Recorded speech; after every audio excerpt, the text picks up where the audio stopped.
Bienvenue à Bistro Liberté, le débat libre et non conformiste. Au sommaire de cet épisode, France-Russie, David contre Goliath ou la grenouille voulant se faire plus grosse que le bœuf. Et en seconde partie, politique étrangère, la France a-t-elle perdu sa boussole ? Pour en parler, Éric Morillo nous a concocté encore une fois un plateau d'experts.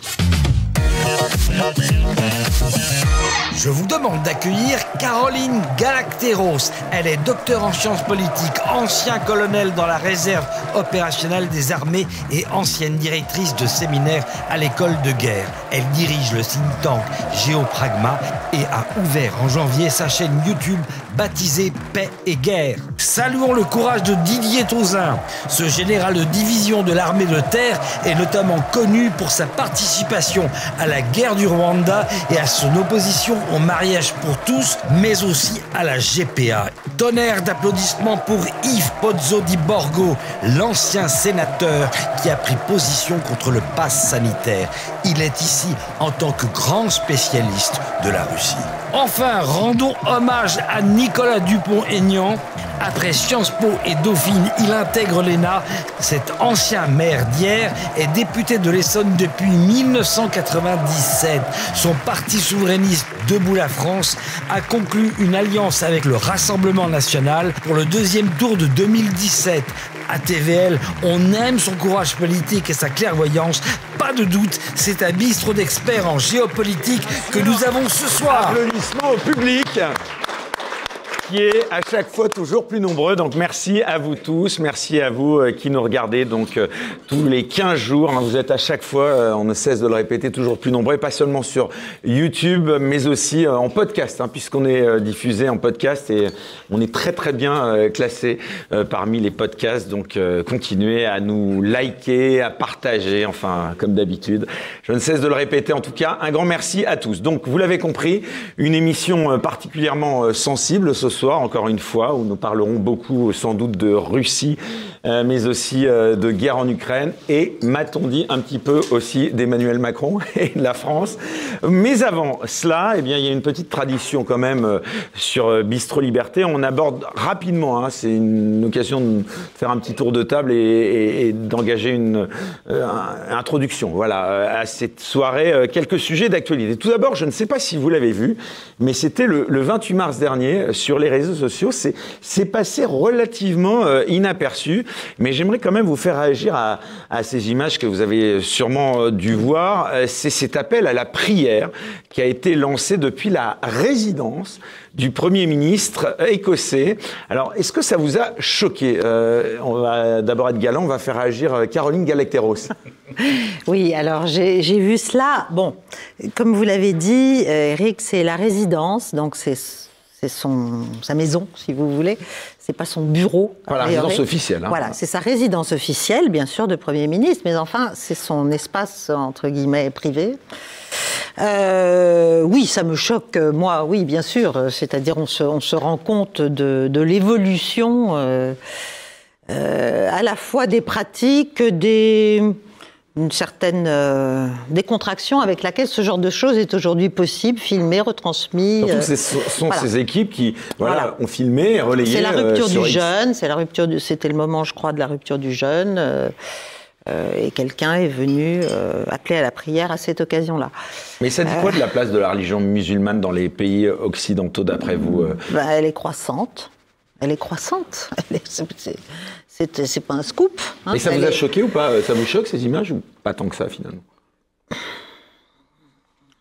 peux pas dire que ça ne me choque pas. Oui, je peux pas dire que ça ne me choque pas. Voilà. Mais ce qui me choque surtout, c'est la manière dont il en est fait. Dont c'est mis en scène précisément. Publicité. C'est-à-dire, donc, c'est une façon de s'adresser à une communauté, alors qu'on est le Premier ministre, d'un État. Je vois pas très bien pourquoi en fait.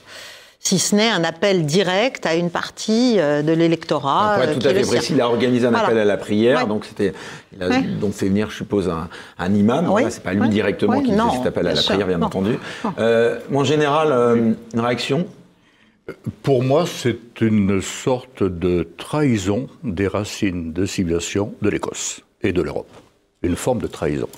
Alors, je ne suis pas contre les musulmans.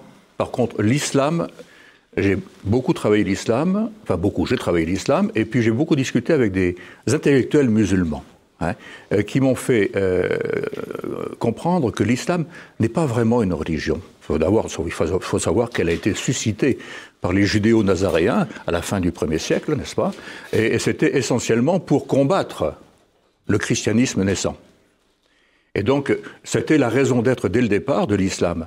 D'ailleurs, je me souviens que Boualem Sansal a écrit, il y a une douzaine d'années maintenant, que la raison d'être de l'islam, c'est de conquérir et gouverner le monde. Un autre intellectuel avec qui j'ai discuté à Byblos, au Liban, au cours d'un colloque, m'a fait comprendre, alors ce sont ses mots à lui, attention, ils sont peut-être un peu brutaux, n'est-ce pas? Mais il m'a fait comprendre que dans l'islam, l'homme masculin, c'est d'abord un djihadiste, et la femme, c'est une fabrique de djihadistes. J'exagère à peine. Alors, moi je considère que les musulmans sont les premières victimes de l'islam. D'ailleurs, ils pourraient peut-être se remuer un petit peu, ceux qui sont en Occident depuis pas mal de temps, maintenant, parce qu'ils ont été imprégnés par la culture européenne, ils pourraient peut-être se remuer. Mais je suis opposé à l'islam, pas aux musulmans. Et donc je considère que ce qu'a fait le Premier ministre écossais, c'est une forme de trahison, tout simplement. Nicolas Dupont-Aignan? Bien évidemment, c'est choquant, parce qu'il ne le fait pas à titre privé. Chacun exprime sa foi à titre privé comme il veut, Enfin, et quel là, que il y a soit. débat, parce que c'est au sein de sa résidence. Non, attendez. Ouais. Non, officiel. Ça c'est... S'il le faisait à titre privé, il le fait à titre privé dans sa résidence et il n'y a pas de diffusion. Mais là, il en fait un geste politique. Et donc, c'est volontaire, c'est pour montrer, je suis là, maintenant, vous voyez ce que je vais faire. Donc, c'est tout à fait intentionnel, volontaire, provocateur, pour montrer l'évolution des choses. Donc, c'est extrêmement grave, bien évidemment. Et ça montre aussi que la conception anglo-saxonne du communautarisme a été la porte ouverte en Angleterre et en Écosse, dans le monde anglo-saxon, la porte ouverte. Et heureusement, notre conception était quand même différente et est quand même différente. Et je crois que les anglo-saxons vont payer très cher, notamment les Anglais et les Écossais, cette dérive communautariste. Hippolyte Borgo? Je pensais que vendredi dernier, j'avais participé à un chemin de croix dans le 6e arrondissement. Alors je me dis, c'est vrai que c'était avec l'autorisation du préfet de police, avec tout cela. Je me dis, mais ça ne me choque pas qu'il y ait des manifestations de différentes religions dans l'espace public à partir du moment où c'est dans le cadre des lois, et puis que c'est pas excessif. Voilà, là, c'était... Mais c'est vrai, alors j'ai pas tous les éléments. Moi, je me méfie toujours de la communication qu'il y a. J'ai pas tous les éléments, ce qui s'est passé en Écosse, mais c'est vrai que c'est quand même un peu difficile, quand vous êtes Premier ministre ou Président de la France ou autre, de faire un peu de prosélytisme comme cela. Moi, je crois que là, il y a d'après moi, c'est là où il y a dérapage. Mais j'aimerais bien ce problème dans cette information. Il faut qu'on ait bien tous les éléments. D'ailleurs, Caroline le faisait remarquer. C'est dans sa résidence privée. Alors, il faut toujours faire attention à la communication. Mais, enfin, là, je crois qu'il y a un problème. C'est un problème de laïcité. Moi, je suis pour une laïcité positive, c'est-à-dire que toutes les religions s'expriment. Mais de la part des hommes politiques, enfin de ceux qui ont la responsabilité gouvernementale, je crois qu'il est nécessaire d'avoir une certaine discrétion, l'affirmer. Mais vous diriez, comme le général Tozin, qu'il y a un sujet avec l'islam? Je ne maîtrise pas assez. C'est-à-dire qu'il y a manifestement un sujet avec le terrorisme islamiste, parce que c'est la branche la plus dure de cela. C'est important de faire oui, alors il maîtrise mieux les concepts que moi, le général. Je faisais mon général. Moi, par exemple, ça me choque pas quand je vois des amis musulmans qui prient. Au contraire, je suis merde. Je dis merde, je prie pas autant qu'eux. Oui, c'est ça. Voilà, c'est ça. Voilà. Mais c'est vrai que je ne maîtrise pas complètement. Et c'est un peu le problème d'ailleurs de génération. Et d'ailleurs, je crois du système éducatif français, c'est qu'on n'a pas appris. D'ailleurs, c'était Régis Debray qui disait ça. On n'a pas appris l'histoire des religions. Et je dis moi-même, pourtant, je suis de vieille génération, je devrais savoir tout cela, mais je ne maîtrise pas complètement. Voilà, je le dis, c'est un des problèmes d'ailleurs. Il faudrait qu'on ait un peu plus de système éducatif qui soit beaucoup plus ouvert et beaucoup plus, je dirais, éducatif sur l'ensemble des religions. Voilà. Alors, on va continuer de parler aussi d'un autre sujet sensible, c'est ce sujet qui a concerné un proviseur d'un lycée, le lycée parisien Maurice Ravel. Le proviseur a quitté ses fonctions pour, je cite, raison de sécurité après avoir été menacé de mort sur les réseaux sociaux. C'était à la suite d'une altercation qui a eu lieu fin février avec une élève scolarisée en BTS pour qu'elle enlève son voile. Est-ce qu'il faut y voir un événement sans importance ou encore un signe sur la route de la fameuse soumission dont nous parlait Michel Houellebecq, l'entrisme de l'islamisme à l'école? Est-ce que ça vous inquiète, Nicolas Dupont-Aignan? Oui, ça m'inquiète parce que ça veut dire que c'est toujours le surtout pas de vague qui domine le système de l'éducation nationale, c'est tout.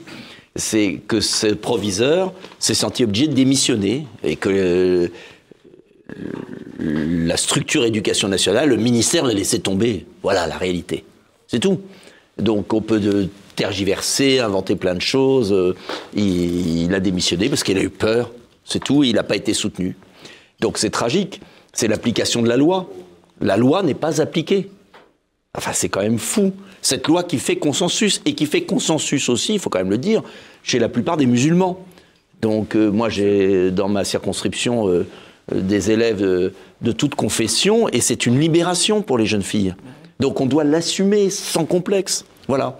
Mais vous savez, à partir du moment où les structures de l'État ont peur d'assumer les choses, les lois de la République, elle a 20 ans cette loi, c'est quand même complètement fou ce qui se passe. Voilà, donc vous savez, c'est pas leur faute, c'est la nôtre. C'est notre faiblesse qui fait leur force. C'est notre faiblesse qui fait leur force, voilà. Alors tous les beaux discours de Belloubet, j'étais à l'Assemblée tout à l'heure, voilà, elle raconte n'importe quoi. Enfin, je veux dire, avoir Belloubet, pardonnez-moi, c'est pas la pauvre femme, je l'accuse pas, mais avoir Belloubet comme ministre de l'Éducation nationale, elle qui a laissé tomber Mila, qui a été intervenue sur le fameux blasphème, enfin, c'est un symbole aussi, ça. Il faut se dire beaucoup là-dessus. Oui, moi j'étais propos de Nicole Belloubet. J'étais inspecteur général de l'Éducation nationale jusqu'à ce que je sois sénateur, donc ça fait il y a quand même 20 ans. Et j'ai toujours admiré cette administration. C'est une belle administration. Il faut savoir aussi qu'elle tient beaucoup par les proviseurs. Les proviseurs sont un peu la colonne vertébrale du système éducatif. C'est d'ailleurs c'est des chefs d'entreprise. C'est eux d'ailleurs qui font quand un proviseur marche mal, le lycée marche mal, ou le collège marche, ou le directeur ça marche mal. Et là, moi, j'ai l'impression, quand j'ai eu cette affaire Paty, bon, j'étais plus inspecteur général, mais j'ai quand même eu tous les éléments. Il y a une responsabilité de l'Éducation nationale. Ça m'a choqué quand Mme Belloubet, je crois hier ou ce matin, a dit on ne peut pas véritablement dire que l'Éducation nationale, que l'administration de l'Éducation nationale est responsable. Moi, je crois qu'il y a quand même, et là, je te rejoins, Nicolas, il y a une lâcheté de la part, non pas du système éducatif, parce que les gens sont très courageux. Oui. Mais de la part de la haute hiérarchie, et notamment encore récemment, regardez, il y a eu un proviseur qui avait demandé à 3 jeunes filles qui avaient des voiles de ne pas rentrer, je sais plus, dans une fête de l'école. Il s'est fait prendre, je crois que c'est pas un proviseur ou un directeur de collège, s'est fait prendre à partie par l'inspection académique. Donc c'est cette ambiguïté qu'il y a dans la hiérarchie qui pose problème. Ouais. Caroline Gallec-Terros. Oui, moi je suis tout à fait d'accord avec vous deux. Si je puis dire. Non, mais c'est une lente, oui, c'est une avancée progressive de la soumission via une sorte de démission qui essaie de passer entre les gouttes et de ne pas trop se voir. Alors évidemment, quand il y a un événement comme ça, là, on met le doigt dessus. Parce que c'est quand même ahurissant qu'un proviseur soit obligé de faire valoir, je crois qu'il a fait valoir ses droits à la retraite. Enfin, il est parti, quoi. C'est inadmissible, c'est le monde à l'envers. Il y a une loi, elle doit être respectée, mais comme beaucoup d'autres. Hein, c'est le cas dans l'éducation nationale, mais c'est le cas aussi dans les transports en commun, c'est le cas, enfin, il y a tout un tas d'autres exemples où, en fait, le système, l'administration, les autorités ne soutiennent pas les agents. Et donc, forcément, eux, ils se trouvent en première ligne face à une violence sociétale, enfin, une violence organisée, hein, qui prend plusieurs formes, mais qui est une forme de provocation. Donc, effectivement, quand il n'y a rien en face, on appuie, c'est comme un ventre, hein, c'est tout mou, on continue, on appuie jusqu'à ce qu'on rencontre un muscle. Voilà. C'est un peu ça, enfin, c'est l'image qui me vient, moi. Et ça, c'est un problème général qu'on a quand même dans le système français maintenant. Général, vous partagez aussi cette analyse ? Oui, je suis d'accord avec tout ce qui a été dit. Mais en fait, c'est l'une des marques, il y en a beaucoup malheureusement, du déclin national. Nous n'avons plus aucune fermeté à l'égard. Écoutez, la France est quasiment en début de guerre civile. On a connu cette situation-là au Liban dans les début des années 70. Maintenant, tous les jours, il y a des meurtres, il y a des gens qui se vont virer de chez eux, etc. Et quant à l'éducation nationale, eh bien, je suis désolé de dire, mais par rapport à ce qu'elle est maintenant, par rapport à ce que je l'ai connue, moi, il y a un déclin terrible dans tous les domaines. Non seulement la sécurité, c'est vrai, mais aussi l'enseignement lui-même. Aujourd'hui, nous avons des ministres qui ne savent pas parler français. Des ministres qui ne savent pas parler français. Où est-ce qu'on va? Ça veut dire... Qu'est-ce que ça veut dire? Ça veut dire que l'État ne fait pas son travail. L'État ne fait pas son travail. Il a été élevé en Argentine, c'est pour ça. Pardon?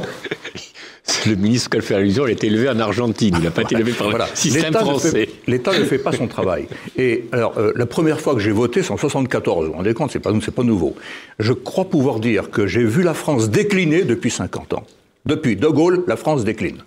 Je ne suis pas un gaulliste fanatique et de loin, mais depuis De Gaulle, la France décline. Nous étions la deuxième puissance au monde, maintenant nous sommes la risée du monde. La risée du monde. Et ce qui se passe là, à l'éducation nationale, ce n'est pas la première fois d'ailleurs, il y en aura d'autres, et ça se passe partout. En fait, la France, elle part en vrille. Toute la France part en vrille en ce moment. Bon, écoutez, on va terminer juste ce propos introductif aussi avec, pardon de citer cette personne qui mérite à peine qu'on la cite, mais je ne sais pas si vous connaissez Mao Drama. Alors Mao Drama, c'est la nouvelle humoriste du festival de Mediapart qui s'est exprimée sur l'hypothèse, écoutez bien, surtout vous mon général, sur l'hypothèse d'un soulèvement armé en cas d'élection du RN en 2027. Est-ce que c'est pas la preuve qu'une partie de la gauche est sortie du champ républicain, Nicolas Dupont-Aignan?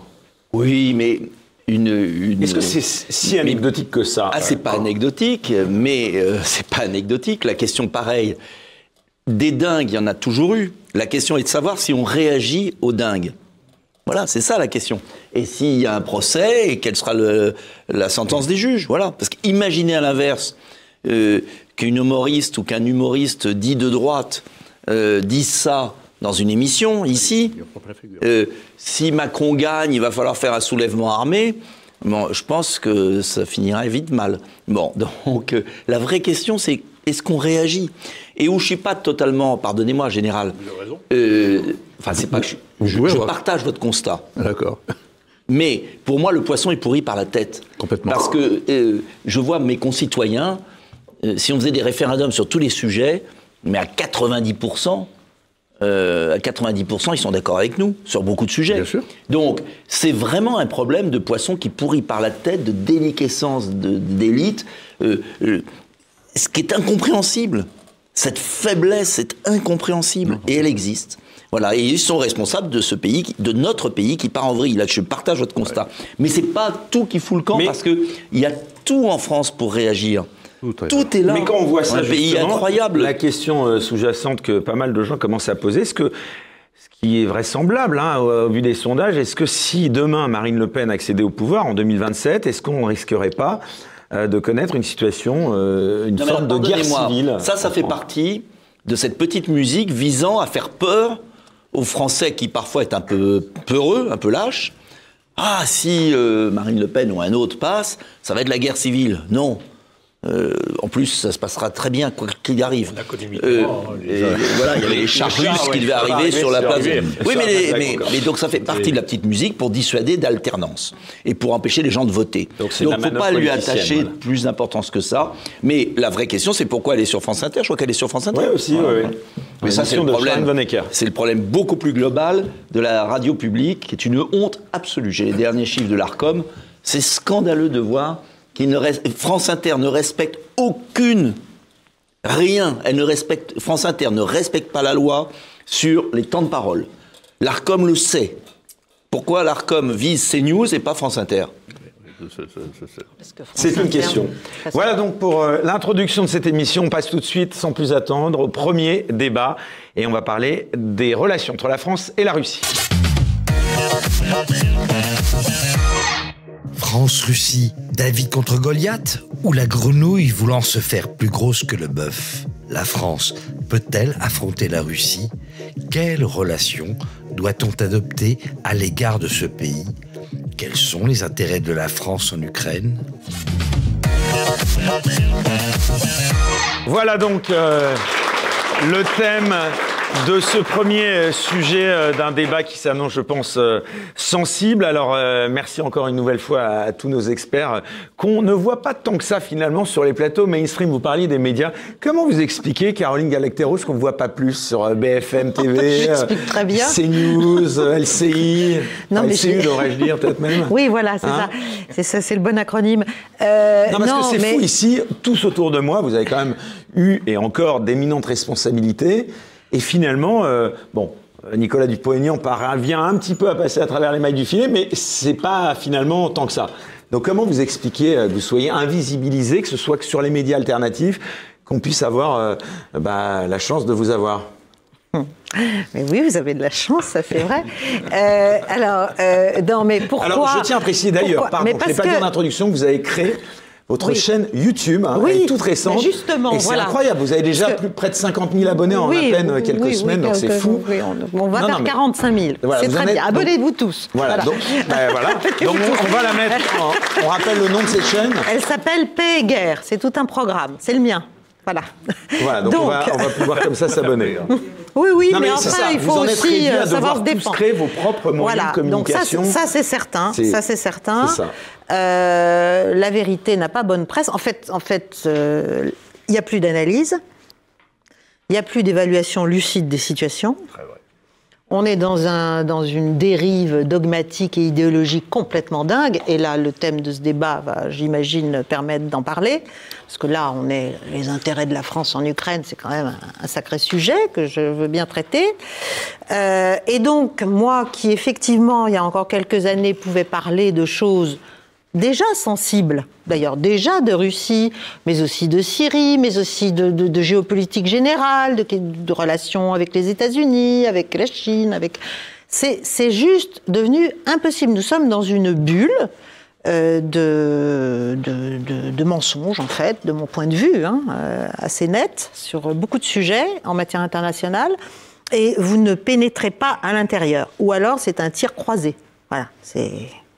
Là, si on vous fait venir, on l'a fait 2-3 fois au début du conflit, mais c'était tir à vue, quoi. C'était la cible Galacteros, là, celle-là, voilà.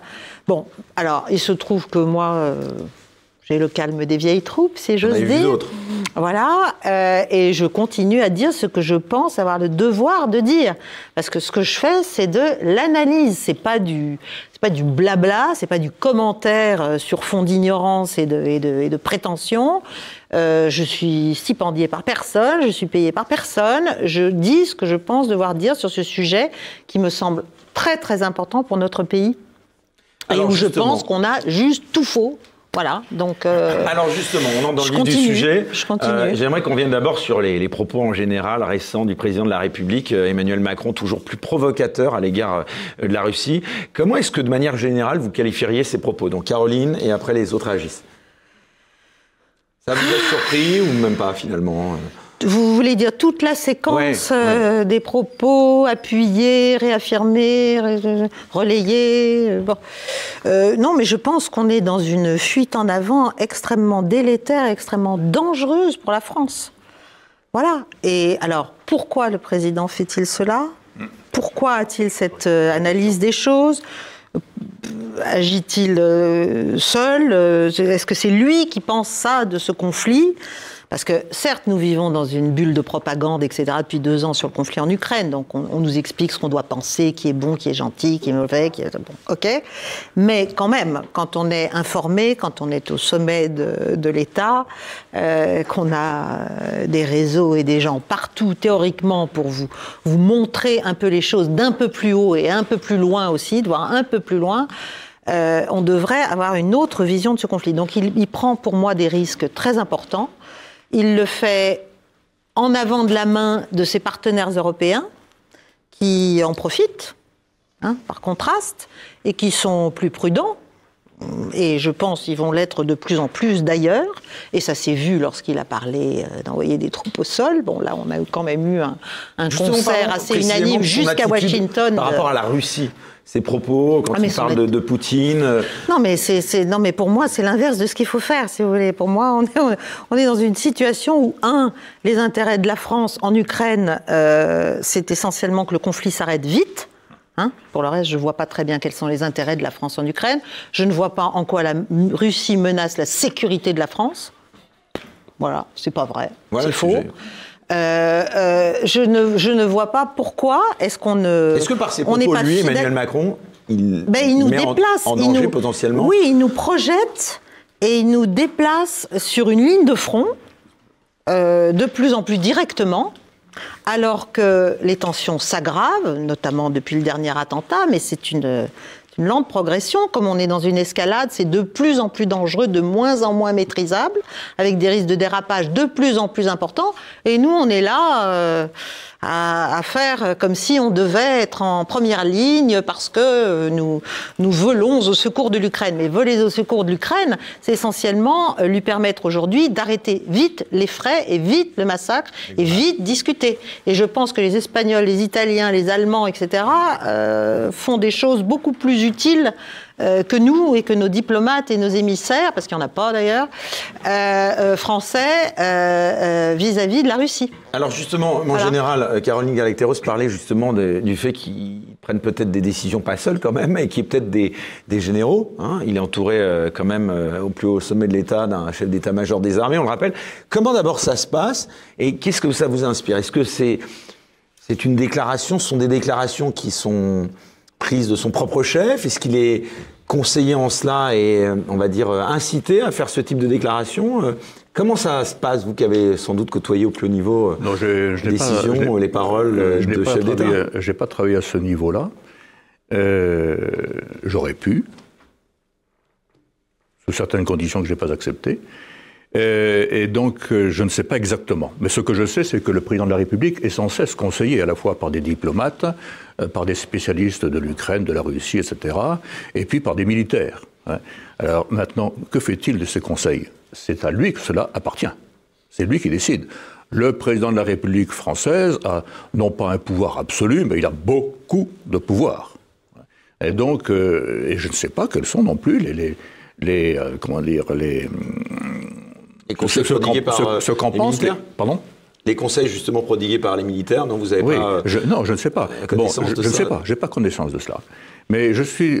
vous parlez avec d'autres généraux peut-être, non? Oui, mais tous à la retraite. Et les généraux en... D'ailleurs, c'est ce qui vous permet de vous exprimer totalement librement. Et les généraux en activité, en général, mais quand, ils évitent. Parce qu'ils ne sont pas forcément d'accord avec ce qui se fait. C'est clair. Mais il y a un devoir... Et c'est normal. Mais nous sommes officiers, donc nous avons un devoir d'obéissance. Bon, ce qui ne m'a pas empêché, moi, en activité, à au moins 3 reprises, mais je n'étais pas général, ne m'a pas empêché de désobéir. Parce que ma conscience m'imposait de désobéir. J'ai failli j'ai pensé me faire virer de l'armée, non, ça n'a pas été le cas. Mais la conscience peut nous amener à désobéir. Je ne suis pas un cas unique dans l'histoire militaire, c'est évident. Et donc, je ne sais pas si vous avez vu cette députée, je crois une députée du RN, qui a laissé entendre, avec beaucoup de conditionnels, que Emmanuel Macron serait peut-être sous l'emprise de certaines substances. Est-ce que c'est un fantasme ou quelque chose de possible? Alors, je ne suis pas un spécialiste de ces substances et de très loin. Ah bon. Donc je n'en sais rien. Mais je voudrais rebondir sur ce que non, mais ça pourrait, d'après vous, ça relève là aussi d'un fantasme. Je n'en sais rien. Nicolas Dupont-Aignan, entre nous. Moi, je ne crois pas du tout. Enfin, je ne sais rien sur les substances. Mais je crois que c'est une affaire très sérieuse et je crois qu'on a tendance à se moquer de Macron, mais que, d'abord, il a le pouvoir, il nous entraîne dans quelque chose d'extrêmement grave. On rappelle que vous êtes le seul député à avoir voté non lorsqu'il y a eu ce vote consultatif sur la politique de la France. Non, je ne suis pas le seul. Enfin, je suis le seul à droite. À droite, c'est ça que je voulais dire. Voilà. On a été 99 sur 577. Oui, il y a LFI, bien entendu. Il y a LFI, les communistes, et j'ai été le seul à voter contre. Je l'ai amené, cet accord, qui est gravé. Et au Sénat, il y en a eu plusieurs, heureusement. Mais Vous pouvez d'ailleurs rappeler les grandes lignes, d'ailleurs. Non, mais la vraie question, je crois qu'il y a deux choses. Il y a la réalité de la situation en Ukraine. Et Caroline Galacteros a tout à fait raison. Ce conflit, pour moi, c'est, si on raisonne sur un demi-siècle, c'est le suicide de l'Europe. Exactement. Donc, c'est extrêmement grave. C'est pas la question, c'est le suicide de l'Europe, puisque les États-Unis ont toujours voulu couper l'Europe occidentale de la Russie pour tuer l'économie allemande et tuer par ricochet la diplomatie française. Parce qu'ils font coup double. Ils ont supprimé la suprématie allemande, qui était fondée sur du gaz pas cher, et ce faisant, ils ont discrédité la diplomatie française, on en reparlera tout à l'heure. La deuxième du monde. Qui était la deuxième du monde, et une diplomatie non alignée, héritée de Gaulle, poursuivie par Chirac, Villepin, et puis après, c'est la décadence qui a commencé. Bon, donc, ça c'est très grave, c'est pas notre intérêt. Ce conflit n'est pas notre intérêt. Après, la question est de savoir, est-ce que, au-delà de l'intérêt, vous diriez ce que c'est pas votre guerre ? Non, mais je dis que ce conflit ruine l'Europe et fait sortir l'Europe de l'histoire au XXIe siècle en coinçant l'Europe entre la Chine, parce qu'on pousse la Russie dans les bras de la Chine, ce qui est une hérésie pour la Russie et pour l'Europe. Et on se met sous domination économique américaine, donc c'est une folie. Folie absolue. On perd l'Afrique et on se prive d'une influence de la Russie alliée à nous au Moyen-Orient, qui était un moyen de stabilisation face à l'islamisme. Donc si vous raisonnez avec un peu de recul, c'est une folie pour l'avenir. Après, on nous dit, oui, mais nous avons des valeurs, vous êtes un cynique, mais les valeurs, si on revient sur l'histoire du conflit, je vais pas revenir maintenant, que l'histoire de l'Ukraine, elle est née en 91, mais j'avais un journaliste de BFM, il ne savait même pas que l'Ukraine était née en 1991. Hein, bon, donc il y a 30 ans, quoi. L'histoire de l'Ukraine, il y a une histoire ouest, oui, qui était avec l'Empire austro-hongrois, avec la Pologne, les États baltes, et puis vous avez une partie est qui a toujours été russe depuis 4 siècles ou plus, 8 siècles. Et vouloir dire que l'Ukraine de l'Est n'est pas russe, moi je veux bien, mais à un moment, cette table, elle est dure, elle est comme ça. Ça ne veut pas dire qu'on justifie tout. Ça ne veut pas dire qu'on dit bravo Poutine. Moi, je suis neutre dans cette affaire, je le dis, mais sincèrement. Ça veut dire simplement qu'à Cuba, Kennedy n'a pas accepté qu'il y ait des missiles russes.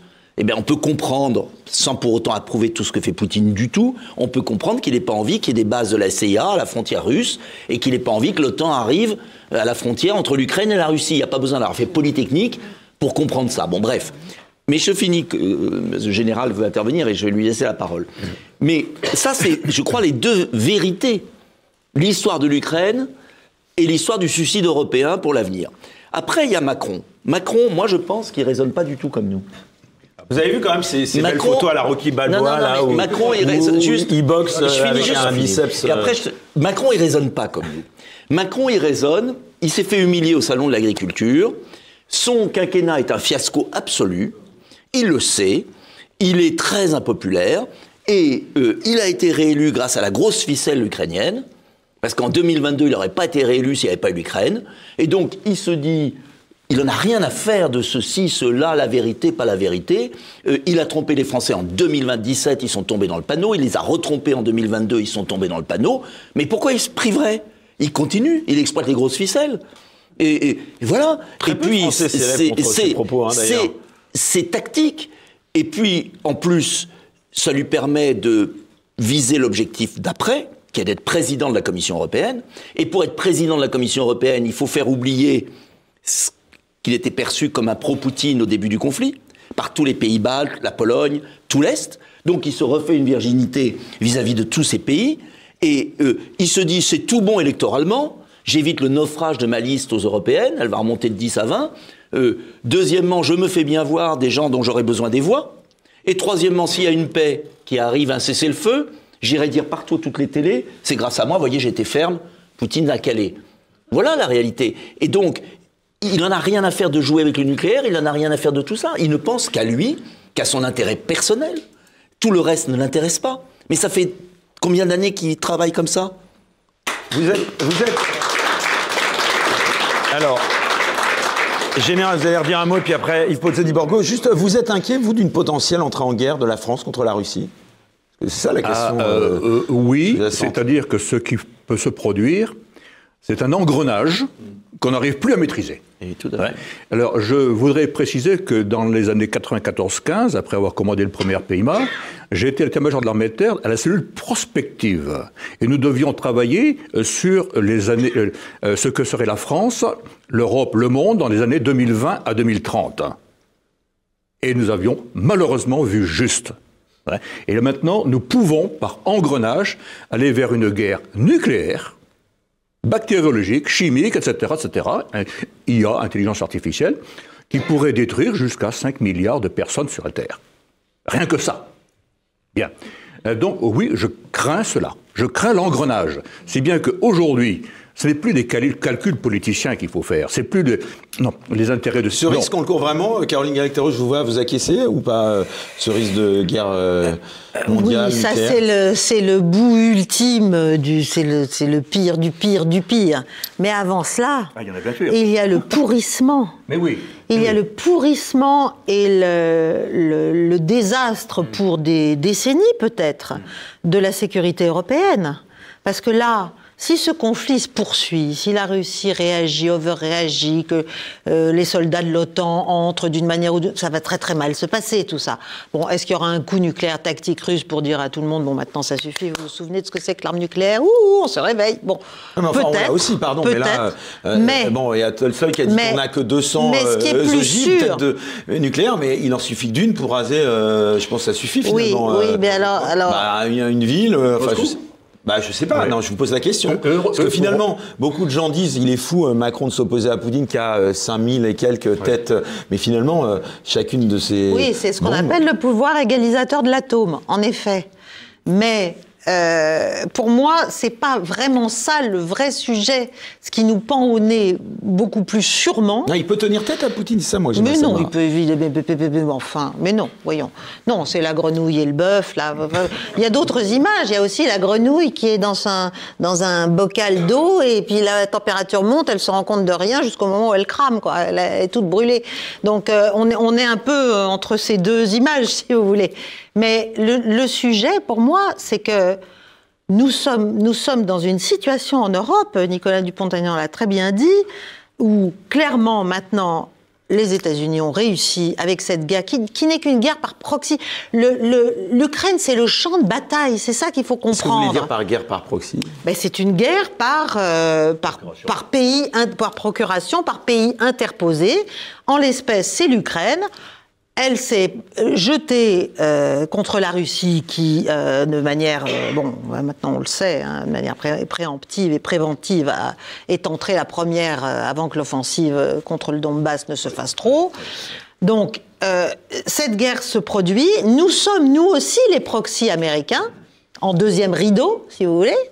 Mais la fin de tout ça, c'est que la sécurité européenne, elle est en morceaux. Elle existait, la sécurité européenne, en 1990 et en 1991, quand l'Ukraine, quand les frontières au sein de l'ex-URSS, les frontières ukrainiennes sont devenues des frontières nationales, contre remise de l'arsenal nucléaire, etc., entre 91 et 94, l'Ukraine, elle allait très très bien. En fait, l'Ukraine, elle n'a eu aucun problème de sécurité jusqu'en 2014. Hein? Donc, qui a mis le feu aux poudres, en fait? C'est quand même l'OTAN. Alors après, on a sous-estimé, bien sûr, la réaction, la compréhension, les moyens, tout du côté russe. Eux aussi ont fait de mauvais calculs, mais nous, on en a fait des très, très, très mauvais. Pourquoi? Mais parce qu'on est d'une arrogance folle, définitive, c'est indécrottable, tellement on est arrogant. Mais qu'est-ce que vous dites à ceux qui disent qu'il faut quand même bomber le torse pour remettre un point d'arrêt à Poutine? On ne bombe pas le torse face à Vladimir Poutine, mais enfin soyons sérieux. Voyons, c'est pas le sujet. Le sujet... Vous vous souvenez de cet épisode entre Sarkozy et Poutine? On n'a jamais su. Oui, justement, ça s'était pas très bien terminé non plus. Non, mais d'abord, il y avait... Ça s'était pas très bien terminé. Pardon, oui, ça s'était pas très bien terminé non plus. Mais il s'agit pas de bomber le torse. Il s'agit maintenant de se souvenir qu'on est la France, hein, et de se souvenir qu'on peut faire autre chose que d'être juste le premier de la classe des va-t-en-guerre. Voilà, avec nos petits bras. Bon. Et que donc, voilà, et qu'on doit maintenant... on doit être à l'initiative d'une rupture de rythme dans cette folie qui continue. Ça continue. Je termine et après je me tais. Je suis désolée, ça me passionne. Le président de Biélorussie vient de dire aujourd'hui, là, mon pays se prépare à la guerre, les manœuvres commencent. Je veux dire, on est des grands malades. On ne se rend pas compte parce que le problème, c'est qu'on a vécu dans un mensonge et on a installé un mensonge auprès de tout le monde en disant l'Ukraine va gagner, l'Ukraine va gagner, l'Ukraine va gagner, la Russie est nulle, l'armée russe est nanana. Bon, donc on est dans on a une mauvaise évaluation à laquelle on ne veut pas renoncer sur la réalité militaire du conflit. Et la réalité militaire du conflit, c'est que la Russie gagne. Voilà. Donc il faut s'arrêter. Plus on continue, plus ça va être désespérant pour les Ukrainiens. Et je ne parle même pas des dizaines de milliers d'Ukrainiens qu'on est en train d'envoyer au casse-pipe en pure perte. Et de la part territoriale russe qui va grossir. Voilà. Et donc les négociations, elles seront de moins en moins avantageuses pour l'Ukraine. Plus on attend, plus ça sera horrible. Yves Pozzo-di-Borgo, si demain vos enfants étaient mobilisés face à la Russie, qu'est-ce que vous leur conseilleriez? Donc tout à l'heure on parlait de Macron, et je vais juste vous raconter une histoire. Oui, la photo, moi j'aurais aimé vous faire agir sur ces photos aussi, c'est ridicule. Non, mais voilà. Sur Macron, moi je l'ai connu quand j'étais sénateur, il était ministre de l'économie, et c'est exactement, j'ai perçu ce que je vais vous raconter. Un de mes amis qui est président d'une grosse structure, évidemment quand Macron est arrivé en 2017, lui demande de le voir. Cet ami arrive, Macron le reçoit très gentiment, souriant, asseyez-vous. Vous voulez un verre de coupe de champagne? Ben non, ou peut-être un verre du jus d'orange. Et puis il dit voilà, ici, c'est moi qui pose les questions. Il dit ici, c'est moi qui pose les questions et qui donne les réponses. Et c'est Macron. Il faut bien savoir que c'est ça. Et le problème de Macron, il est comme ça depuis le départ. Ça, c'est le premier point. Deuxièmement, il faut bien comprendre que tout ce qui se fait en Europe sur cette guerre n'est pas pensé en Europe. Ailleurs. C'est pensé dans les bureaux de l'Anglais ou de Washington. Bien sûr. Qu'il n'y a aucune initiative de Macron ou des Anglais ou des Italiens qui ne soit pas pensée de l'autre côté de l'Atlantique. Il faut bien comprendre cela. Moi, je me souviens, j'ai commencé avec Jean-Luc Anhuet. Jean-Luc Anhuet se rendait compte de la puissance des Américains. Il y avait l'OTAN. Et il était pour la défense européenne. Et à l'époque, il défendait une thèse qui était de dire la défense européenne, c'est deux piliers, l'OTAN et puis la défense européenne. Mais c'était, si vous voulez, un discours de politique. La réalité était qu'en fait, l'OTAN a tout pris. Et moi-même, d'ailleurs, j'étais membre de l'Assemblée parlementaire de l'UE jusqu'en 2011. Cette assemblée qui était très intéressante, on était 28 pays qui suivions tous les problèmes de défense. Elle a été supprimée en 2011 quand Sarkozy nous a fait intégrer nous a fait intégrer complètement l'OTAN, enfin dans la structure le commandement intégré de l'OTAN. Voilà. Et c'est pour ça que tout ce que fait, alors le problème, je rejoins l'analyse politique de Nicolas sur Macron. Il est évident que Macron est dans son métaverse. La réalité, ça lui est égal.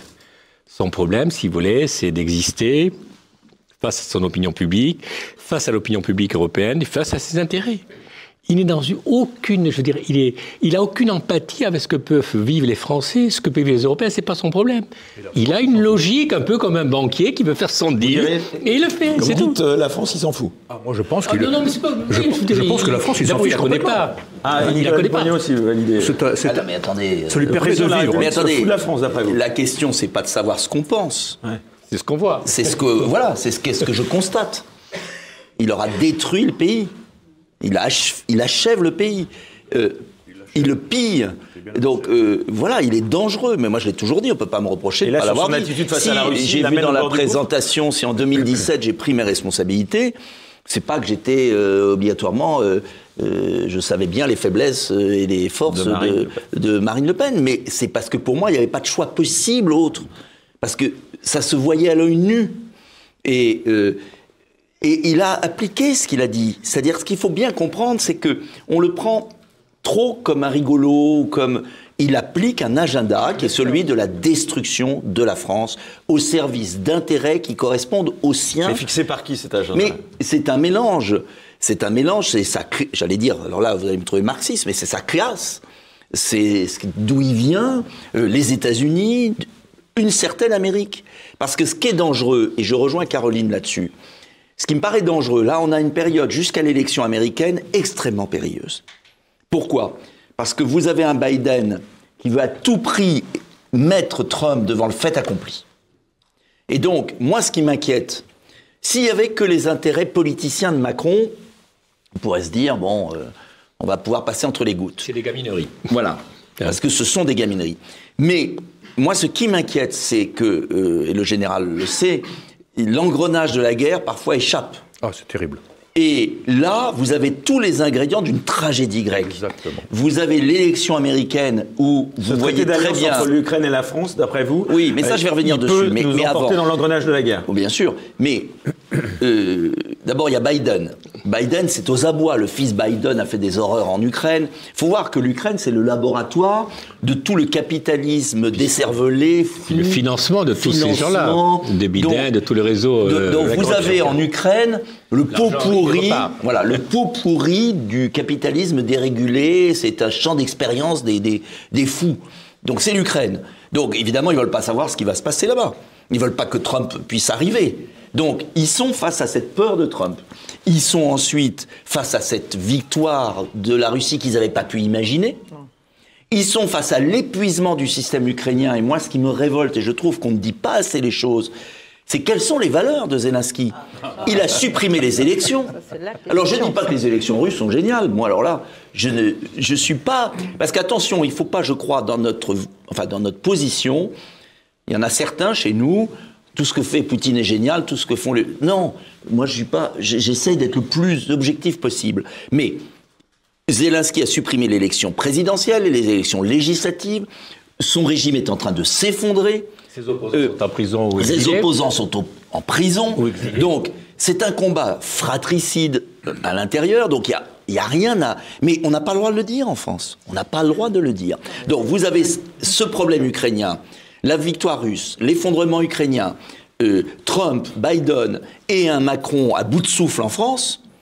Bah, vous savez, est-ce que Macron se dit pas je vais envoyer les petits gars à Odessa et puis tant pis s'il y a 2000 morts, je m'en fous, je vais le faire parce que ça va me permettre de remonter de 10 points dans les sondages. Voilà, vous n'en savez rien. Vous leur diriez quoi, vos enfants, s'ils étaient mobilisés? Mais c'est pas la question de mes enfants. Non, mais c'est la question que ça me fait une peine.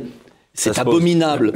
Moi, déjà, je trouve abominable que depuis 2 ans, alors que la paix était possible à Istanbul, j'avais proposé le 7 mars 2022, en pleine campagne, il y avait un journaliste dans la salle, un plan de paix. En fait, qu'est-ce que demandent les Russes? Ils demandent une zone neutre, ce qu'avaient proposé Chirac et De Villepin, une zone démilitarisée neutre, que l'OTAN revienne aux frontières actuelles. Ils ne demandent pas la Lune. Bon, est-ce que la puissance du continent européen ne vaut pas ça? Voilà, comme Kennedy demandait qu'il n'y ait pas de missiles à Cuba. Bon, c'était quand même pas la Lune. Est-ce qu'on accepterait qu'il y ait des missiles à Monaco ou en Wallonie, dirigés contre la France, chinois ou russes? Non. Qui l'accepterait en France? Il y a quand même un agresseur en Ukraine ou pas? Je sais, on me le répète. Bien sûr que Poutine a agressé. Il a fait d'ailleurs, à mon avis, une erreur de calcul. J'aimerais avoir l'avis des professionnels là-dessus. Ou une erreur de communication en n'expliquant pas que les autres attaquaient le Donbass. Et il y a un problème quand même de communication. Et je pense qu'ils ont aussi, il a dû être trompé par ceux qui lui ont dit que le pouvoir ukrainien allait tomber dans ses bras. Et il y a eu une vraie réaction patriotique en Ukraine. Il ne faut pas le nier non plus. Parce que on l'a sous-estimé. Je pense qu'on l'a sous-estimé aussi. Donc tout n'est pas si simple. Il ne s'agit pas de dire on ne va pas faire comme les autres. Non, il faut pas être manichéen. Ne devenons pas comme les autres, les bons, les méchants. Alors, essayons de déminer. D'après vous, si vous il faut déminer ce conflit. Vous étiez conseillère d'un certain François Fillon, je crois, à un moment donné, non, pas vraiment, non, enfin, pas directement. C'est tout simple. Le point essentiel, c'est celui dont parle Nicolas Dupont-Aignan, c'est il faut reneutraliser l'Ukraine. Point. Terminé. Et c'est ce que les Russes répètent, mais à longueur de temps. Ils continuent, ça fait 2 ans qu'ils le répètent, encore. Et depuis 2007. Encore. Non, oui. Mais bien sûr, mais même depuis le déclenchement de la guerre, ils continuent à dire que c'est ça le point essentiel.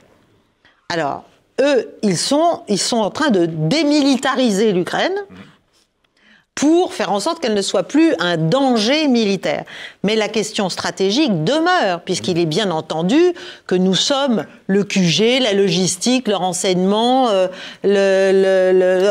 on fait tout pour l'armée ukrainienne, si vous voulez.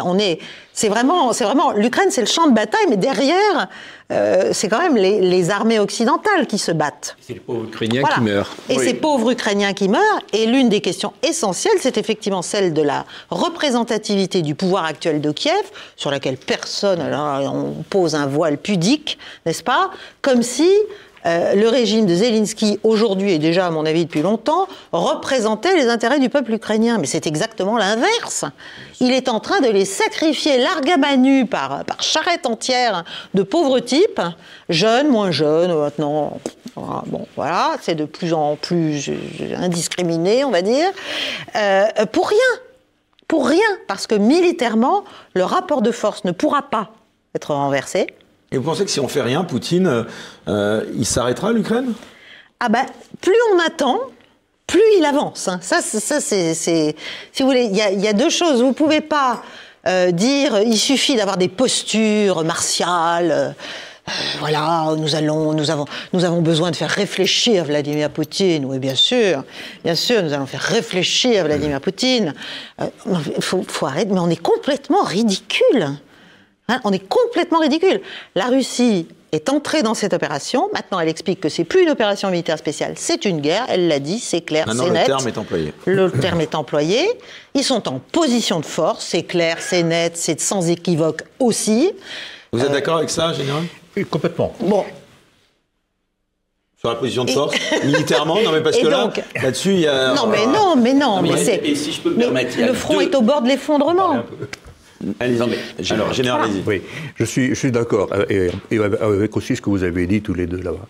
Je reviens un petit peu en arrière. Je maintiens que nous sommes sans doute au moment le plus crucial de toute l'histoire de l'humanité.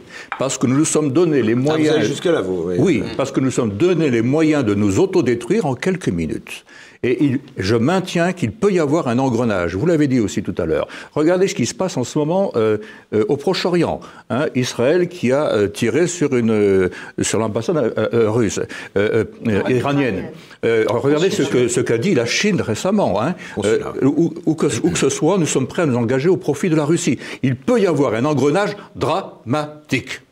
Et donc, il faut absolument maintenant développer une conception de paix et une stratégie de paix, sachant que la paix n'est pas le simple silence des armes.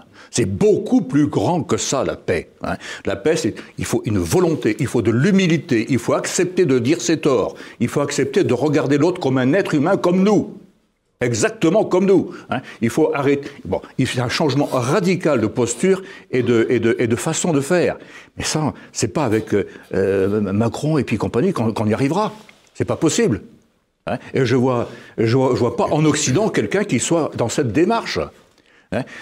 Moi, je crois, comme vous, monsieur le député, que nous allons à l'extinction de l'Europe, mais ça peut aller beaucoup plus loin. Ça peut aller beaucoup plus loin. Donc maintenant, il faut réagir radicalement, prendre un nouveau logiciel, complètement, hein, revenir loin derrière. Ce que je voudrais dire en appui de ce que dit le général, et c'est quelque chose qui m'exaspère, c'est qu'on nous traite de munichois. Alors moi qui suis gaulliste, qu'est-ce que vous répondez à ceux qui se réfèrent à Munich pour justifier insupportable pour moi. Une intervention? Pourquoi? Parce que c'est ce qu'ils avaient fait d'ailleurs vis-à-vis de Chirac et de Villepin au moment de l'Irak. C'est ce qu'ils avaient fait quand moi j'étais l'un des seuls à critiquer Sarkozy, j'en ai pris plein la figure, au moment de la Libye, souvenez-vous. Ouais. Et aujourd'hui le Sahel est la conséquence directe de ce qui s'est passé en Libye, comme le Moyen-Orient est la conséquence directe de ce qui s'est passé en Irak. Exactement. Donc c'est difficile à vivre quand ces espèces de guerriers de salon qui ne connaissent rien à la réalité font croire qu'on serait défaitiste. Et il y a un seul argument que moi je n'aime pas et qui apparaît dans votre, m'en voulez pas, hein, dans votre présentation, c'est la grenouille et le bœuf. Même si on était plus faible que Poutine, si notre cause était juste, ça se justifierait. C'est pas parce qu'on est plus faible que Poutine qu'on ne doit pas agir. Parce que ça, je pense que c'est pas le bon argument. Le problème de la France, c'est qu'il a ses petits bras et que la seule force militaire de la France, elle est nucléaire. Et c'est ça qui est inquiétant. C'est qu'en fait, nos forces conventionnelles ne sont pas du tout au niveau d'aller là-bas. Ce serait une boucherie qui durerait 2 jours. Mais en revanche, on a un atout nucléaire. Et où c'est grave, et où j'en veux énormément à Emmanuel Macron, c'est de jouer avec notre force de dissuasion. Et il en a joué à 2 reprises. Il en joue dans ses déclarations. Parce que quand dans ce traité, dans cet accord contre lequel j'ai voté, je regrette d'avoir été un peu seul, je fais pas de dessin, quand même les républicains, je suis désolé, je vais le faire, les républicains qui votent cet accord. Non mais vous imaginez, Chirac se retourne dans sa tombe, les républicains qui votent cet accord à l'Assemblée. Hein. Et il y a marqué... Et le RN qui s'abstient. Et le RN s'abstient. Après, très beau discours de Marine Le Pen et qui s'abstient. Bon. Alors, la prévention, la dissuasion active. C'est écrit, la dissuasion active. Ça veut dire quoi?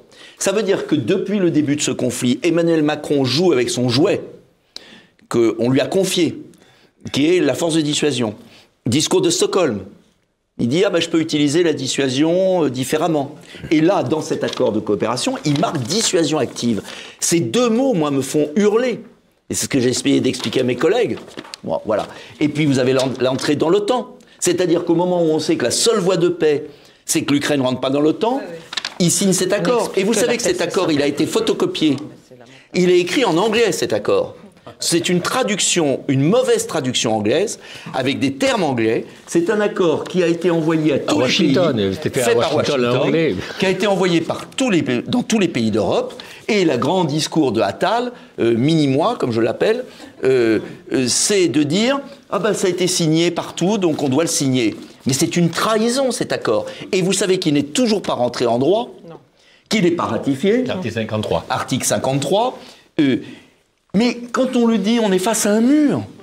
On est face à un mur. Il faut bien comprendre aussi. Tu peux le dire parce qu'en tant que sénateur... non, il faut bien comprendre aussi que l'OTAN, tout ça a été fait aux États-Unis. Je veux dire, Macron, là, il prend le truc, c'est même en anglais. Complotiste, vous savez. C'est pas complotiste, c'est la réalité. Jacques Mélenchon l'a très bien dit dans une émission. C'est la réalité. Enfin, écoutez, moi, j'étais sénateur à la commission de défense, commission des affaires étrangères. Combien de fois je suis allé à l'ONU, combien de fois je suis allé aux États-Unis, combien de fois je suis allé en Russie. La souveraineté française, c'est un leurre, quoi. C'est fini. C'est maintenant. Ça dépend. Je parle pas de maintenant. Je parle maintenant. Cet accord, c'est quoi?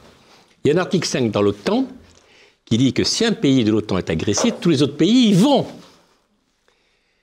Et ces types de la CIA ou de l'anglais ou du secrétaire d'État aux États-Unis qui réfléchissent, ils disent on ne va pas se taper. Parce que vous savez, vous avez vu la décision de Biden, surtout pas de guerre nucléaire.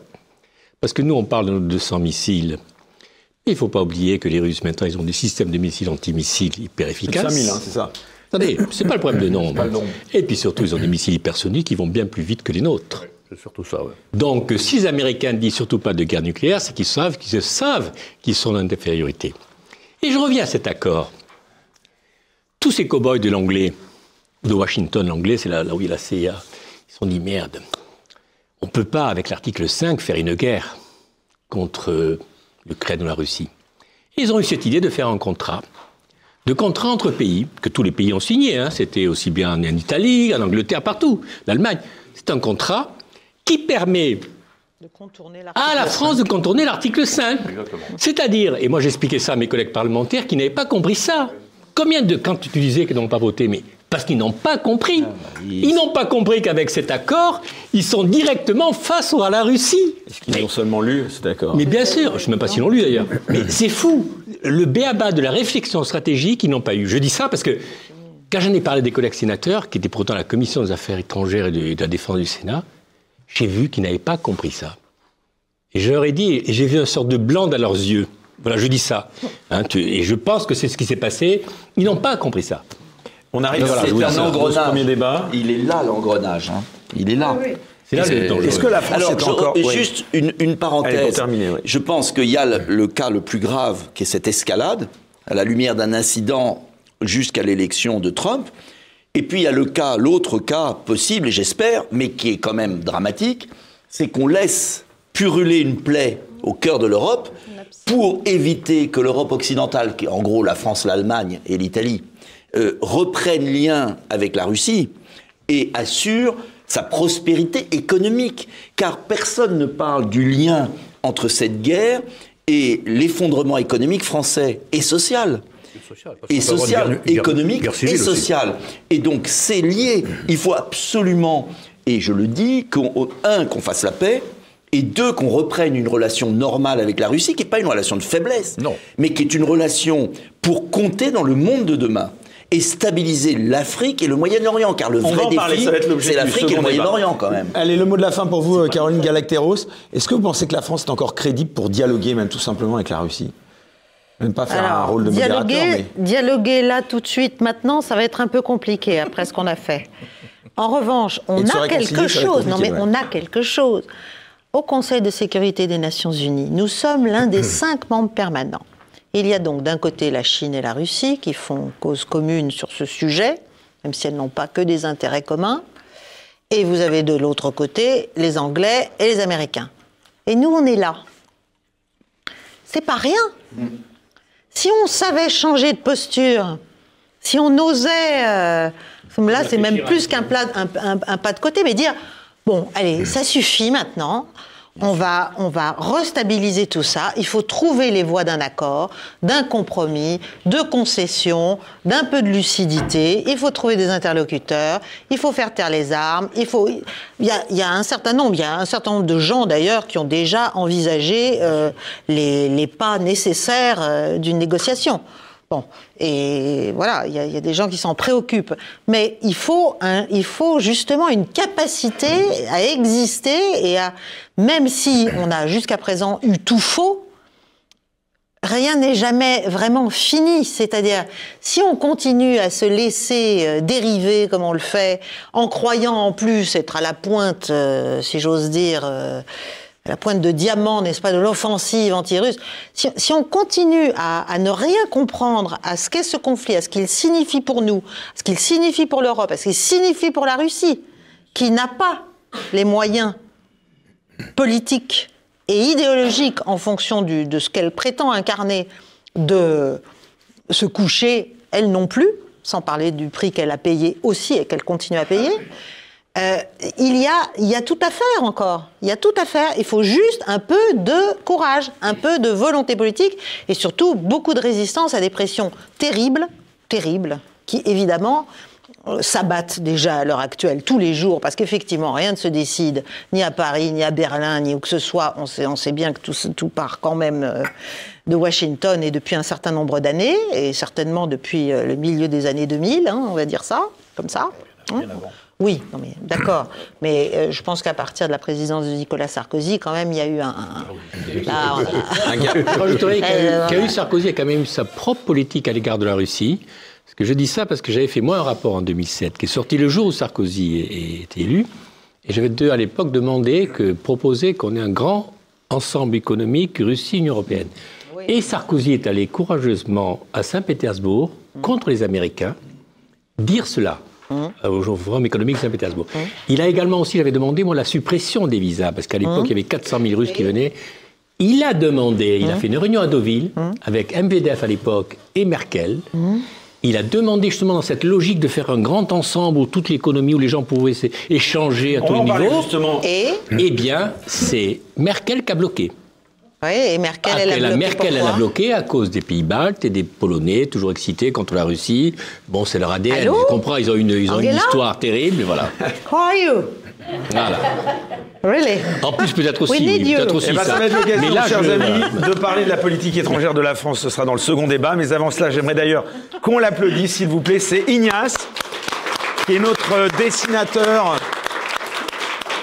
live dans Bistro Liberté, alors qu'il nous a gratifié de sa production de dessins. Alors tout d'abord, évidemment, en écho à la première partie introduction de l'émission, appel à la prière du Premier ministre écossais. Moi, j'ai compris l'appel à la bière. On devine que c'est un Écossais, on peut l'applaudir. Voilà, la prochaine, elle est quand même assez forte de café aussi. L'exécutif soutient les enseignants, surtout quand ils sont morts. Si on veut la paix, il faut interdire la coke, surtout au va-t-en-guerre. Et là, on devine les chefs d'État. Je te laisse encore une fois la responsabilité de ton dessin. Poutine est fou de me provoquer à la guerre. Voilà, et on voit Napoléon. Et on termine avec la dernière qui vous concerne, mon général. Le général Tozin veut faire la guerre au belliciste Macron. Voilà, on peut applaudir bien fort Ignace. Et on enchaîne tout de suite avec le second débat. Politique étrangère. La France a-t-elle perdu sa boussole? Macron navigue-t-il à vue dans les eaux troubles de la géopolitique mondiale? Quels sont les alliés et adversaires de la France? Comment renouer avec une politique gaulliste d'indépendance et de grandeur? On va, pour terminer ce Bistro Liberté, parler de la politique étrangère de manière générale de la France. Et justement, en raison du revirement d'Emmanuel Macron vis-à-vis de la Russie, on corte ses positions concernant le Proche-Orient ou l'Afrique. La diplomatie française, on le voit, fait l'objet de nombreuses critiques qui dénoncent opportunisme et absence de vision stratégique. Alors, est-ce que vous pensez que la France a perdu sa boussole diplomatique? Voilà les questions que je vous pose à tous. D'abord, comment vous expliquez tous ces revirements? Allez, Yves Pozzo-di-Borgo, vous êtes un peu en retard sur le temps de parole. Non, alors simplement, puisqu'on parle de ça, de la force, de la présence de la France, quand j'étais étudiant, il y avait, pour ceux qui s'en souviennent... Enfin, c'était hier. C'était hier, voilà. Il y avait la guerre du Vietnam. Et à l'époque, je ne sais pas si vous imaginez ce que c'était la guerre du Vietnam. C'était la Russie, donc l'URSS à l'époque était une énorme puissance contre les États-Unis. C'était la guerre du monde, c'était la guerre froide. C'était pas du tout une guerre, mais une guerre froide. Je vous assure, c'était terrible. Il y avait une seule chose qui était sûre, c'est qu'on savait tous que les accords de paix se passeraient à Paris. Parce que Paris et la France étaient incontournables dans toute cette négociation. Nous étions pratiquement la diplomatie, je crois, la diplomatie peut-être la première ou la deuxième du monde. Et tout le monde considérait que ça pouvait se passer qu'à Paris. Maintenant, dites-vous bien, s'il y a un accord de paix entre l'Ukraine, la Russie et les États-Unis, est-ce que vous croyez que ça va se passer à Paris? Je ne sais pas, je fais juste une comparaison. Je vous sens comme un peu ironique là-dessus.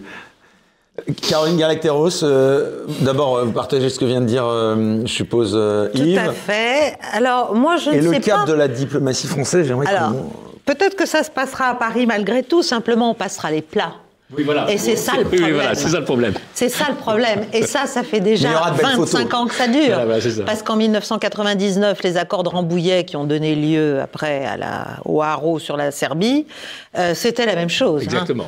Nous, on était bons pour les petits fours. Voilà. La réalité, les choses sérieuses, elles se discutaient directement via les Américains avec les Kosovars et les Serbes. Enfin, bon, bref. Alors maintenant, notre diplomatie, est-ce qu'il y a encore une diplomatie française aujourd'hui ? Déjà, il n'y a même plus de corps diplomatique. Non mais attendez, il n'y a même plus de corps diplomatique. C'est fini, c'est fini.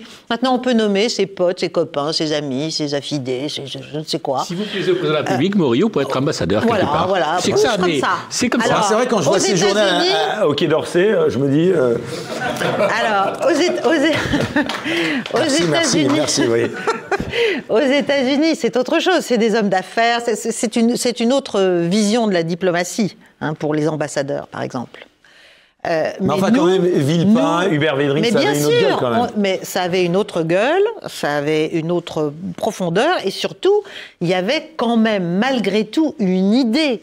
Je parle même pas de vision, mais une idée. Et ça parlait français, mon général. Une idée stratégique. Ça parlait français, oui. Mais surtout, il y avait un raisonnement, il y avait une compréhension du monde, il y avait une intelligence de situation. Nous, on a une diplomatie qui est en fait, c'est pire que des médias, si j'ose dire. Ça a été quoi les étapes de ce déclin pour vous ? Je pense que à partir du tournant, en fait, de l'Irak, on avait quand même. Oui, mais c'est le dernier moment, et depuis, on essaie de se faire pardonner, et depuis, on rampe. C'est pas compliqué, on rampe. Voilà. Donc, je suis désolée de le dire, et ça me coûte beaucoup de le dire, mais il y a tout à refaire en matière de diplomatie, et il faut évidemment une diplomatie libérée déjà, si on veut qu'elle soit gaulienne, gaulliste, ou qu'elle s'inspire.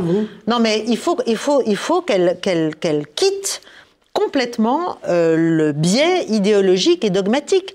La France doit travailler, pouvoir discuter, pouvoir dialoguer, pouvoir conclure des accords ou d'ailleurs exercer des politiques de force et de pression, d'influence, de nuisance, de tout un tas de choses avec tous les États du monde. C'est le pire président de la République en termes de diplomatie française, Emmanuel Macron, pour vous, mon général.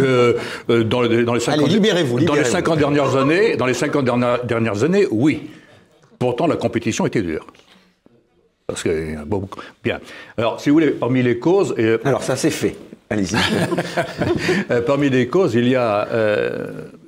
encore une fois, je ne suis pas un gaulliste fanatique et de très loin, mais il y a des choses remarquables chez De Gaulle. C'est pour Dupont-Aignan que vous dites ça ou... Non, peu importe. Non. Si vous voulez, lui considérait que ceux qui avaient mis la France à bas avant qu'il ne reprenne le pouvoir en 58, c'était le système désastreux des partis. Que moi je traduis à ma façon, on est aujourd'hui dans une tyrannie des partis politiques et des idéologies. Et ça, c'est très important. C'est-à-dire que la raison d'être de la tyrannie, c'est de conserver le pouvoir, de se servir de la France pour quelques-uns, pour conserver le pouvoir. Bien. Et puis les idéologies, c'est fait pour diviser les gens. Et non pas, et mettre les gens au service des idéologies. D'ailleurs, c'est un système de conflit permanent, et qui désagrège le pays.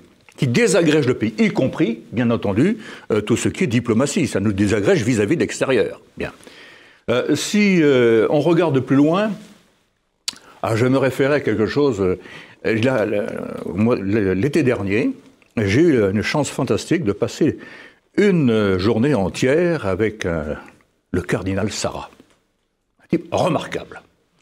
Un francophile, quasiment, je dirais pas un adorateur de la France, mais il aime profondément la France.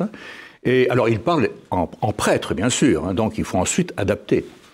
Et il me dit à un moment, mais la France a porté le message du Christ pendant 1500 ans. Et elle se développait, tout le monde pensait à la France, tout le monde voulait être français. Maintenant, elle porte le message de Satan. Comment voulez-vous qu'on supporte ça? Ah, il parle. Voilà. Alors, si vous voulez, ce que je retire de cela, c'est que, politiquement, parce qu'il ne s'agit pas d'envoyer tout le monde à la messe, de refaire une religion d'État, le problème n'est pas là. Mais politiquement, si la France ne revient pas à ses racines civilisationnelles, elle va disparaître, tout simplement. Alors là, on a une étape qui est la disparition de sa diplomatie. En même temps, disparaît son éducation nationale. En même temps, disparaît son économie. En même temps, on va vers une forme de guerre civile. Hein. Tant qu'on ne reviendra pas à nos racines civilisationnelles, on est foutu. Alors là-dessus, bien sûr, mais... Pardon, je disais, alors là-dessus, je vais faire réagir Nicolas Dupont-Aignan, mais aussi je disais, la France en 2003, elle s'opposait à la guerre en Irak. Qu'est-ce qui reste de l'influence française aujourd'hui, Nicolas Dupont-Aignan? Pour moi, on est totalement décrédibilisé. Pour autant, c'est pas la France... Vous dites on est la risée du monde, comme le général, vous aussi, ou pas? Je sais pas. En tout cas, il y a une déception et le sentiment d'un gâchis. Tout récemment, j'étais en Afrique, au Sénégal, j'ai vu le président de la République, le Premier ministre, enfin, tous les responsables de partis. Et tous m'ont dit la même chose. Mais qu'est-ce qui se passe chez vous? Vous avez disparu. Et en fait, si on analyse, c'est pas la tyrannie des partis, cher général, c'est la tyrannie là de l'instant, de la mode, de l'éphémère, du qu'en dira-t-on. Je discutais tout à l'heure avec Yves, et en fait, on parlait de l'accord avec l'Ukraine.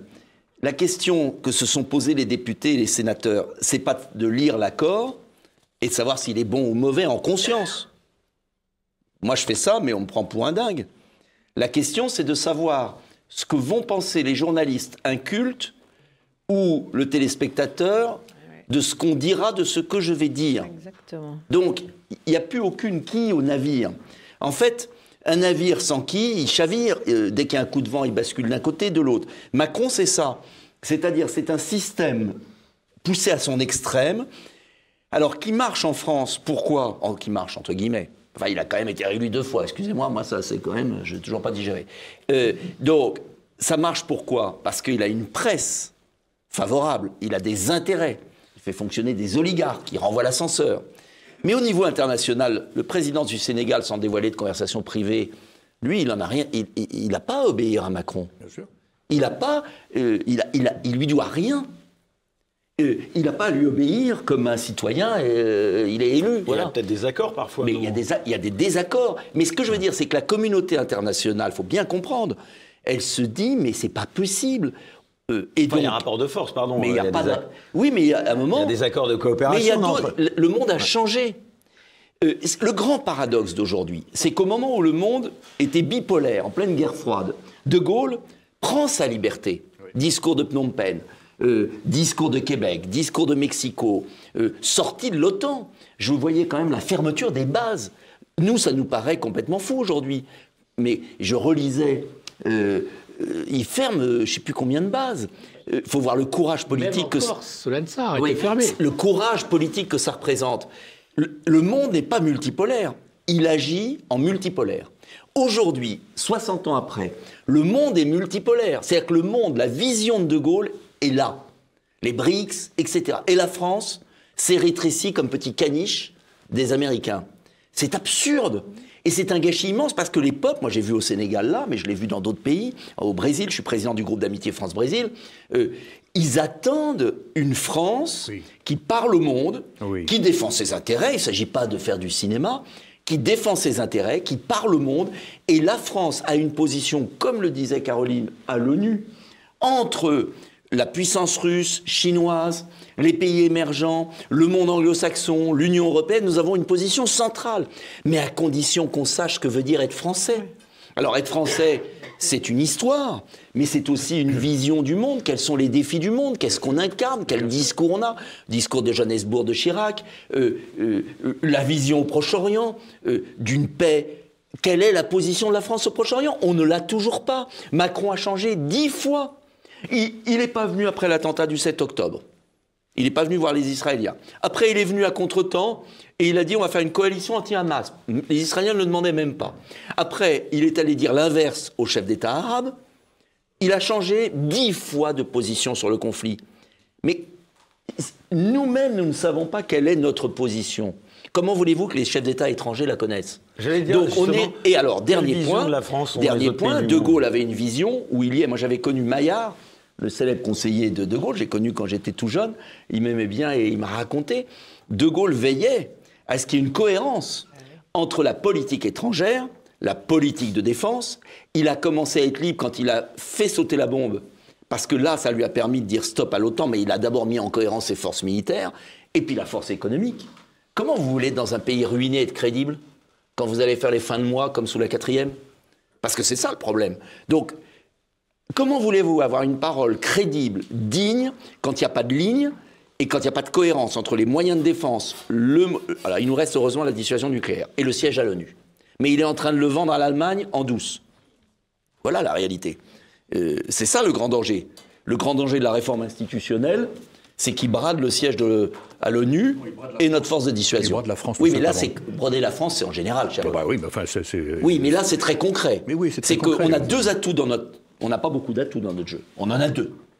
Et là, il est en train de les brader. Donc, il faut l'arrêter le plus vite possible. Et puis, il faut après qu'on élise quand même des gens qui aient une certaine idée de la France précise. Qu'est-ce qu'on veut, qu'est-ce qu'on incarne. C'est pour ça que ça va être important, les européennes, pour vous, ou pas? Bon, les européennes... Vous avez déclaré... Moi, j'ai déclaré... Vous n'y allez pas, finalement? Non, parce que, je vais être franc avec vous, à un moment, je me suis regardé dans la glace... Il y a pas mal de gens, hein, que vous... Oui, mais il y avait tellement de listes, d'abord. Tellement de listes. Pourquoi vous n'avez pas rejoint Philippot? Non, mais j'ai pas à rejoindre les uns les autres. Je vais vous dire, moi, j'ai très franc. Ce Parlement, je passe ma vie à le critiquer. De Strasbourg. Je considère que la souveraineté, elle est nationale. Et à un moment, je me suis dit, je vais aller faire le clown dans un Parlement que je veux supprimer. C'est pas très clair pour les Français. Et puis deuxièmement, je vais être très franc. Fait ça, oui, peut-être, mais moi je suis pas Nigel Farage et je suis pas britannique. Et puis je pense qu'il faut être cohérent. Et puis deuxièmement, il y a plein de listes. Il y a tellement de listes qui se démerdent. Oh, mais voilà. Ils sont... Ah bon, bah au moins voilà, ça c'était à l'attention d'Asselineau et de Philippot, c'est ça? Non, c'est pas ça. C'est que j'ai plaidé l'union pendant des mois, des années. Et je l'ai prouvé l'union en 2017, j'étais le seul à la faire au début. Hein. Et personne suivait. Bon, j'ai plaidé l'union, chacun sa boutique, son machin. J'ai plaidé l'union. Il y a un moment, je peux pas faire plus. Ils veulent pas l'union, ils veulent chacun leur boutique. Eh ben qu'ils aient chacun leur boutique. Et puis moi, je me prépare pour une autre élection. Bon, ils n'ont pas voulu l'union, donc Asselineau et Philippot, par exemple. Bah, ils sont incapables de faire l'union entre eux. Ah bah ça, entre eux, oui, on l'a vu sur ce plateau. Mais avec vous, non, c'était parce qu'à un moment, on y a cru avec Philippot. Ça a failli arriver, mais je souhaite bonne chance. Je suis pas là dans la... Ça sert à rien. Il y a une élection, il faut aller voter. Il faut aller voter. Il faut voter pour les... Vous auriez peut-être eu... je suis pas indispensable. Vous étiez crédité de 3%, je crois. Enfin, écoutez, on va pas revenir là-dessus, c'est de la politique aérie alors qu'on parle de la France. Ces élections sont importantes, je souhaite bonne chance à ceux qui y sont. Il y a l'embarras du choix pour les souverainistes. Vous avez toutes les nuances de souverainisme. Je vous dirai le moment venu, il y a toutes les nuances de souverainisme. que le meilleur gagne et qu'on prépare la suite, parce que l'enjeu, c'est pas le Parlement européen, l'enjeu, c'est l'élection présidentielle française. Ilfozzo Di Borgo, j'aimerais vous poser une question qui est d'importance dans le cadre de ce débat. C'est qui aujourd'hui les alliés, les adversaires de la France dans le monde? Caroline Galacteros, c'est en général... Je ne suis pas persuadé que, comme on n'existe plus vraiment, qu'on ait des adversaires ou des alliés. La seule chose, non, je crois que c'est le problème. La seule chose, c'est qu'on est dépendant des États-Unis. On a tous nos think tanks, enfin dehors du tien, qui sont complètement dans le narratif OTAN aux États-Unis. Le Quai d'Orsay, qui était quand même une belle administration avec des gens de tempérament, est tellement écrasé. On a des think tanks qui pensent ce que pensent les Américains. Et c'est le problème. Et puis surtout, ce que n'a pas compris la France. Moi, j'avais compris. J'étais à l'Union parlementaire mondiale. J'étais membre de cette Union parlementaire. C'est tous les parlements du monde. Et la dernière fois où je suis allé, c'était je crois, en avril 2017. Il y avait tous les parlements du monde, c'était à Dhaka, au Bangladesh. Et là, j'ai vu le monde. Vous avez d'un côté les Occidentaux, 1 milliard de personnes pour caricaturer, et le reste du monde. Et le reste du monde ne supporte plus les Occidentaux. Exactement. Et c'est ce qui se passe avec l'Ukraine. C'est ce qui se passe avec l'Ukraine. Regardez actuellement, rien que les BRICS, encore, ils ne sont pas tous aux BRICS, mais ils veulent tous y rentrer, c'est déjà 37% du PIB. Et les États-Unis et l'Europe, c'est 27%. On est en train de changer le monde, c'est ce que disait. On est dans un monde multipolaire. Et la France, qui était, avec De Gaulle justement, et un peu par la suite aussi Giscard, moi j'étais giscardien aussi, elle était porteuse de ce monde multipolaire. Et là, Macron, moi je pensais, on disait c'est un génie, non.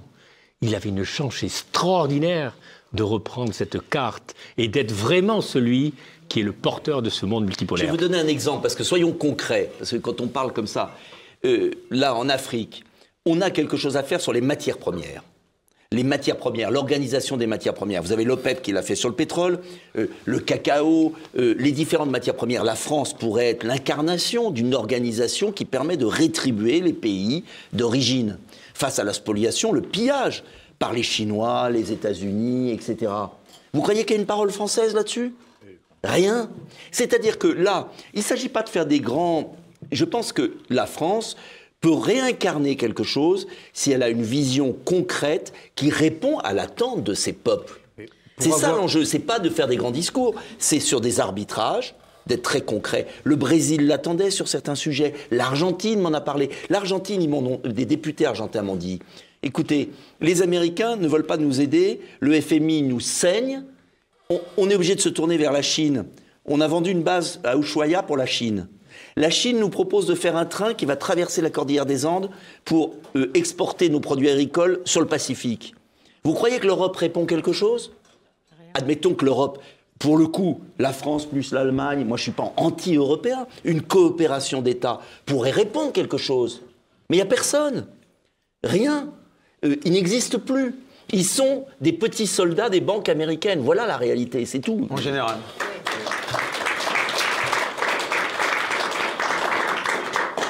Quelques éléments pour aller dans le sens de monsieur le député. J'ai beaucoup sillonné le monde, sauf l'Amérique du Nord et la Russie, pendant mes carrières militaires, donc plein d'opérations. J'avais les larmes aux yeux d'entendre la plupart des gens parler de la France. Ensuite, arrivé en deuxième section, à la retraite, j'ai créé une école au Sénégal, qui est ma deuxième patrie. Je suis né au Sénégal. Je suis un amoureux de l'Afrique noire. Et je m'entends très bien avec les Africains. Et là, je suis arrivé, si vous voulez, en 2001-2002. Je croise un jour, dans la rue de Dakar, un jeune, il avait 30 ans à peu près. « Vous êtes français, monsieur ?» me demande-t-il. « Oui. »« Ah, la France, notre mère. » Et c'était partout dans les anciennes colonies françaises. Mais j'ai retrouvé ça aussi sous d'autres formes, au Brésil. J'ai retrouvé ça au Proche-Orient, etc. Partout, la France, mais c'était, comment dire, elle était... La voix de la France était... La voix de la France, mais oui, mais enfin, là, si vous voulez, c'était beaucoup plus sentimental que ça, que la voix de la France. Parce que oui, bien sûr, la France portait. Mais pourquoi elle portait ? Pourquoi elle portait ? Parce que pendant des siècles et des siècles, elle a porté une vision de l'homme radicalement différente de celle que nous avons aujourd'hui. une vision de l'être humain qui est fondée d'ailleurs sur le christianisme.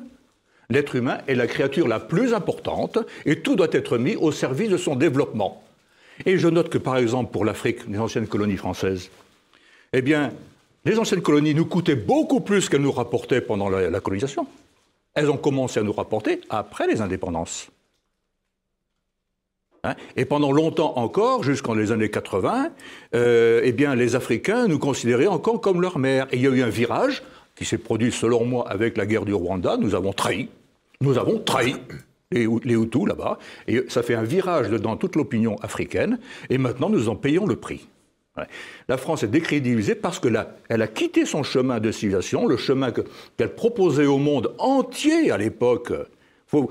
Enfin, pourquoi les Vietnamiens écrivent-ils avec l'alphabet latin? Parce que nous leur avons emporté, etc., etc., etc. Des quantités de choses. Eh bien, nous nous sommes trahis nous-mêmes. Donc, pour rebâtir une politique étrangère française, il faut revenir. Ce qui nous permettra d'avoir une vision de long terme. On ne peut pas avoir de vision de long terme si on n'a pas de racines. Mais alors justement, qu'est-ce que vous répondez à ceux qui nous expliquent qu'Emmanuel Macron sait où il va et qu'il mène une politique étrangère disruptive, Caroline Galacteros? Disruptive ou disruptive ou explosive, ça pétille, c'est formidable. Non, il faut une ligne. Déjà, il faut sortir de l'alignement, il faut sortir de l'idéologie, il faut revenir à de l'équilibre, il faut redevenir pragmatique, il faut apporter, parce que c'est vrai, nous avons eu un grand écho avec mais le travers du discours universaliste, du discours du surplomb moral, etc., aujourd'hui, ça marche plus. Dans le monde tel qu'il est aujourd'hui multipolaire, je dirais qu'il faut être plus basique que ça. Et il faut déjà apporter aux peuples avec lesquels on prétend avoir des relations aussi bien commerciales que politiques et d'entraide ou de coopération. Voilà. Je n'ai pas dit qu'il fallait faire comme avant. Ce qu'il faut leur apporter, c'est de la considération, du respect, un traitement sur un pied d'égalité, en tout cas dans la manière d'avoir des relations, des accords un tout petit peu plus équilibrés, à la marge, un peu plus qu'à la marge. Et ça, si vous regardez ces principes, je suis désolée, mais ce sont ceux sur lesquels se fonde le succès indiscutable de la diplomatie russe. Bien sûr. Ils ont très bien compris ça. Et pourquoi? Et j'ajouterais du respect des engagements. Oui, bien sûr. Sur une longue période. De la parole donnée, de la parole. Voilà ce qu'ils disent. Moi, tous ceux que j'ai vus, la France n'a plus de parole. La France n'a plus de parole, la France n'a plus de signature. Elle dit un truc le matin, le lendemain, elle finit si elle a reçu une consigne différente, n'est-ce pas? Donc, on s'est effectivement, on s'est nous-mêmes scié les pattes très très largement. Mais on est vraiment des pions de l'OTAN et de l'Amérique, comme le laisse penser Yves Poteau-Di-Bordeaux. Oui, non, mais il faut être lucide. C'est pas que je le pense. Il faut déjà commencer. Mais est-ce qu'on peut se passer de l'OTAN et des États-Unis? J'ose la question. Mais est-ce qu'on peut... on peut avoir des relations, à mon avis, avoir des relations beaucoup plus équilibrées, intelligentes et productives. Et d'ailleurs, être de bien meilleurs alliés si c'est nécessaire. Mais bien sûr, on les a. Alors sinon. Les États-Unis, moi j'étais young leader américain en 84. C'était très rare. Voilà. Les États-Unis, ce sont nos alliés traditionnels. Personne ne le conteste. Ils nous ont apporté beaucoup de choses, même s'ils ont dominé. La seule chose, c'est qu'on s'est laissé complètement étouffer par eux. Au niveau politique international, au niveau économique et autres. Quand vous pensez qu'actuellement, ces énormes puissances financières que sont Blackstone, BlackRock, on n'en a pas pour s'y opposer, même pas en Europe.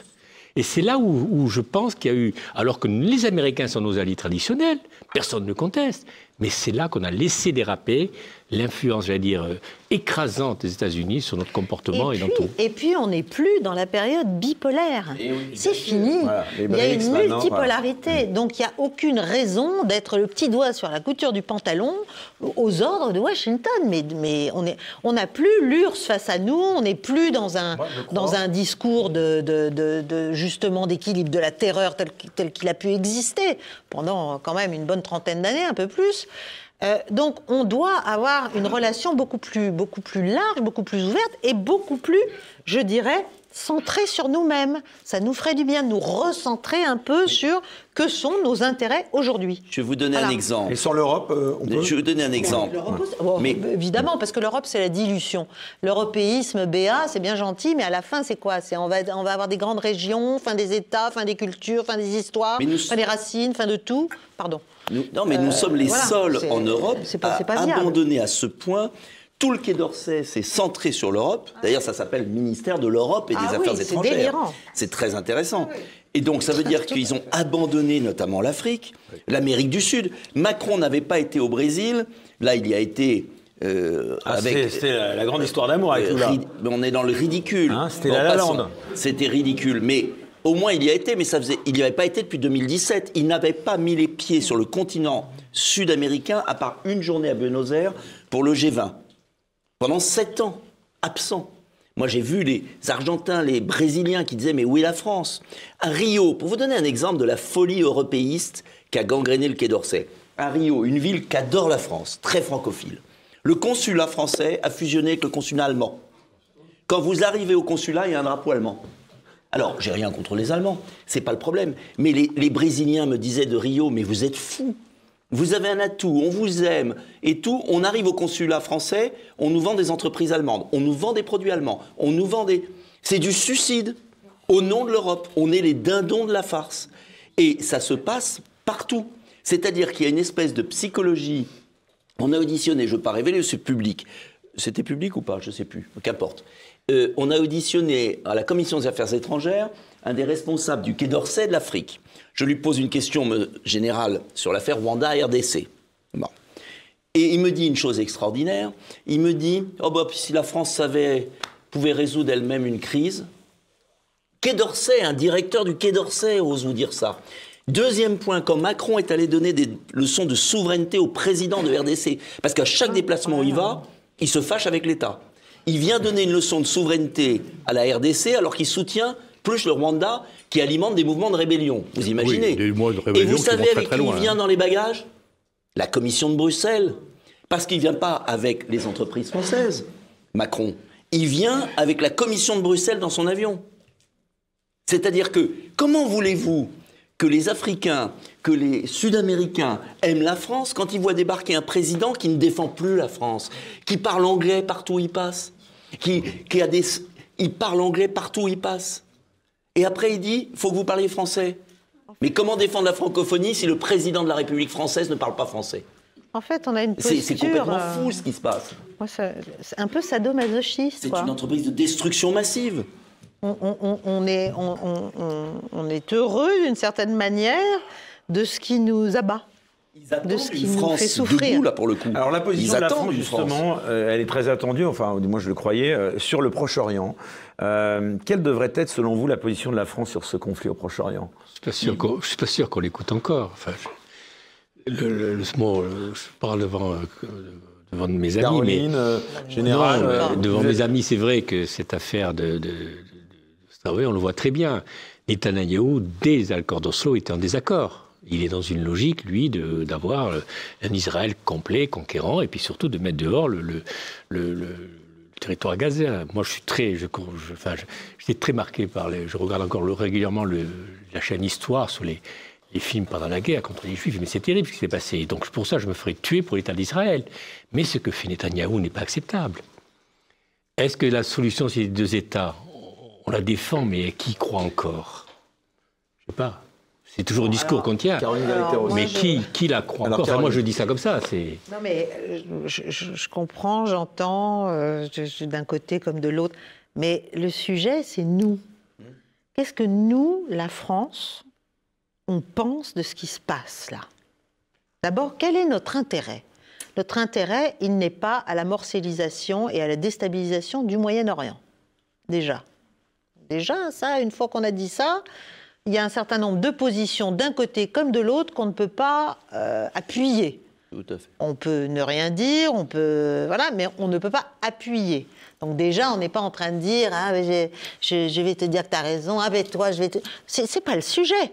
On est là, on doit proposer, à mon avis, des positions qui essaie de trouver un terrain minimal de déconfliction de ce sujet qui devient de plus en plus explosif, parce que, comme Yves l'a très bien dit, oui, Israël a intérêt, là, maintenant, à une extension du conflit, quand même, assez nettement, et ça vient de se voir avant-hier avec ce qu'ils ont fait, enfin hier d'ailleurs, à Damas. La guerre repart en Syrie, hein, quand même. Il y a des frappes.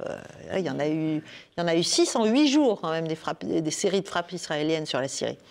Donc là, on est dans la morcellisation du Moyen-Orient qui a été voulue, imaginée, mise en œuvre, là encore, par Washington, et à laquelle nous nous sommes très largement prêtés. Hein. Voilà. Pas sur l'Irak, mais sur tout le reste. Donc nous, notre position, c'est de dire évidemment qu'on est des amis de l'État d'Israël, c'est pas la question, mais on n'a pas non plus intérêt à ce que l'Iran devienne un champ de ruines. Les grandes puissances, on a intérêt à ce que la Syrie retrouve une forme de viabilité politique, et donc là, il faut faire exactement l'inverse de ce qu'on fait, hein, parce qu'on est une des dernières puissances européennes à ne pas vouloir établir de relations, à ne pas... Enfin, je veux dire, on est à contretemps de tout ce qui se passe dans le monde, pour des postures qui sont des trucs corporatistes, des petits machins, on veut faire plaisir à bidule, on veut faire plaisir à machin, on a besoin de lui sur autre chose. C'est pas le sujet, on devrait avoir une politique beaucoup plus claire et nette. Et claire et nette, il est clair que ce qui se passe à Gaza est juste humainement indéfendable, que ce qui s'est passé le 7 octobre est juste aussi totalement indéfendable, voilà, et qu'il faut d'urgence faire en sorte que l'État d'Israël calme le jeu, que les Iraniens calment le jeu, qu'un certain nombre de puissances dans la région calment le jeu, et si on peut pour cela proposer notre médiation, notre écoute, un dialogue, envoyer des gens, il y a des choses à faire. Mais ça n'est pas en s'alignant, là encore, sur les uns ou sur les autres.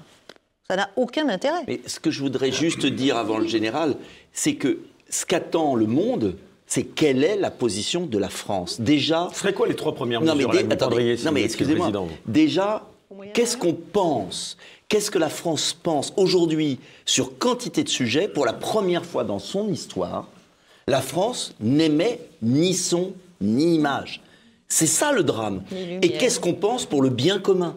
Le bien commun, c'est quoi? Et dans l'affaire israélienne et palestinienne, quelle que soit notre force, notre faiblesse, le général de Gaulle était rien, il pensait quelque chose.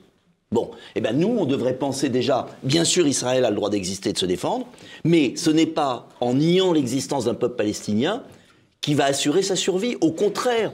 Et que, donc, la position française traditionnelle de 2 États est la seule possible. Bien sûr qu'elle est impossible aujourd'hui, mais déjà, si la France exprimait une pensée, si la France disait... Nous comprenons l'existence d'Israël, nous la défendrons jusqu'au bout, mais en revanche, pas au prix de son suicide, parce que Netanyahou est en train de suicider Israël. Eh bien, il y a un autre État possible, mais cet État, ça passe par exemple l'arrêt des colonisations en Cisjordanie, ça passe par des... Après, je ne vous dis pas qu'on... Parce que les Français sont habitués à toujours nier ce qu'ils font. Bien sûr, on nous dira, c'est pas possible... bien sûr, c'est irréaliste, bien sûr, mais qu'importe déjà quelle est la position de la France. Parce que vous avez des gens à Gaza, en Cisjordanie, des Israéliens, des Arabes, d'autres, qui attendent de savoir ce que pense la France. Et il n'y a que les Français qui doutent tellement d'eux-mêmes. Parce que ce qui est terrible, vous voyez, le pire peut-être, c'est que depuis 20 ans, on a cassé chez les Français l'image de leur pays. C'est-à-dire que les Français aujourd'hui n'ont même plus le courage de penser quelque chose. C'est ça le pire, peut-être la plus grande destruction. C'est qu'ils ont détruit notre intelligence pour concevoir le monde. Et les Français ont qu'à dire déjà que la France dit ce qu'elle pense. Après, on n'est que la France, bien sûr, il y a les États-Unis, il y a d'autres. Mais là, vous pourrez reconquérir le terrain, aller voir le roi de Jordanie, aller voir tel pays, l'Égypte, etc. Des positions non manichéennes. Et c'est là où on incarnera le bien commun aux yeux du monde. Alors, le Proche-Orient, pour moi, c'est l'une des parties, sans doute, peut-être la partie la plus lourde, d'accord, de ce qui se passe en ce moment dans le monde. Hein? Et je crois que, j'y reviens, pardonnez-moi de me répéter, je crois qu'on n'en parle pas suffisamment, mais nous risquons quelque chose de très, très, très lourd par engrenage. Et l'engrenage peut commencer au Proche-Orient. Il peut commencer en Chine, à Taïwan, il peut commencer en Ukraine. Bon, mais il peut commencer partout. C'est-à-dire que nous devons avoir... Et au même moment. Pardon ? Il peut commencer au même moment aussi. Oui, d'accord. Pas de règle. Hein. Oui, c'est ça. C'est-à-dire que... Et ça, c'est toute l'humanité qui est en cause. Si nous allons au bout de l'engrenage, ce qui est peut-être pas probable, pas certain, qu'il y a peut-être une probabilité très faible, je ne sais pas. Mais si faible que soit la probabilité, si nous allons au bout de l'engrenage, c'est terrible. On ne sera pas là demain matin, c'est fini. 5 milliards de personnes en moins, vous savez, c'est terrible. Donc il faut avoir une vue globale de l'humanité avec une volonté radicale de travailler à la paix partout. Tous les peuples ont le droit d'exister. Tous les êtres humains sont égaux en dignité, ont le droit d'exister. Tous. Il faut apaiser toutes les tensions. C'est-à-dire qu'il y a un mécanisme psychologique et pas uniquement diplomatique. La diplomatie y concourt évidemment, c'est l'outil. Un mécanisme psychologique, philosophique, etc. à mettre en œuvre pour pacifier les relations humaines partout. Et alors, concrètement, ce serait quoi là, les mesures que vous conseilleriez de prendre là dans l'urgence? Ah bien, écoutez, avec le gouvernement qu'on a aujourd'hui, moi je propose rien du tout. Quand on se retire, parce qu'ils sont nuls. Voilà. Moi, je vais vous dire. Ils sont nuls. Ouvrir une ambassade en Syrie, rouvrir l'ambassade en Syrie. Oui, mais ça c'est tout con. Bon, alors maintenant, si un jour. Non, mais c'est vrai, bravo. C'est une chose. Pourquoi la Syrie plus particulièrement? Enfin, c'est un. Mais parce que. Un m'explique. Justement, la Syrie a été un vieil allié de la France. Et je sais, c'est l'ambassadeur d'ailleurs qui était en Syrie à l'époque, Chevalier, qui m'a dit je reçois l'ordre de Juppé et de Sarkozy de fermer l'ambassade de Syrie. Vous savez pourquoi il y a eu cette guerre en Syrie? C'est uniquement un problème de gaz. Exactement. Et qu'est-ce qui se passe? C'est qu'il est obligé de fermer l'ambassade. Et il dit à Juppé, mais si je ferme l'ambassade de Syrie, toutes les autres ambassades vont suivre et c'est la guerre civile. Alors Juppé, avec son bon côté... ce que m'a raconté l'ambassadeur, je l'aurais pris avec ce qu'il dit, avec son bon côté énarque, autoritaire, vous la fermez. Voilà. Mais ça, c'est juste un point de détail. Moi, je veux dire sur l'affaire, le général parlait de la paix en général. Il faut bien comprendre que la paix est liée à l'économie. Oui. Et il faut bien comprendre, par exemple, que le budget des États-Unis, il est de 1500 milliards, en gros. Pardonnez les quelques milliards de dollars que j'oublie. 1500 milliards. Et vous savez quel est le budget de la défense des États-Unis? 840 milliards, c'est-à-dire plus de 50% du budget des États-Unis. Et rappelez-vous ce qui c'était en 1930 l'armée américaine. C'est 70 000 soldats avec des fusils. Et puis il y a eu la guerre en 1939-1940, où là il y a un type très intelligent qui s'appelle Roosevelt, qui a compris que les Américains ne voulaient pas faire la guerre, qu'il fallait préparer l'économie de guerre. Et à partir de 1942, on sortait même plus une voiture des États-Unis, on sortait que des tanks ou des camions. Et il a fait une énorme économie. Et à la fin de la guerre, cette économie était d'une puissance extraordinaire. C'était 70 à 80% du PIB américain. Truman s'en s'est rendu compte, et surtout Eisenhower. Eisenhower, qui était le général qui a gagné la guerre, a été 2 fois président. Et qu'est-ce qu'il a fait au bout des 2 fois le président quand il est parti?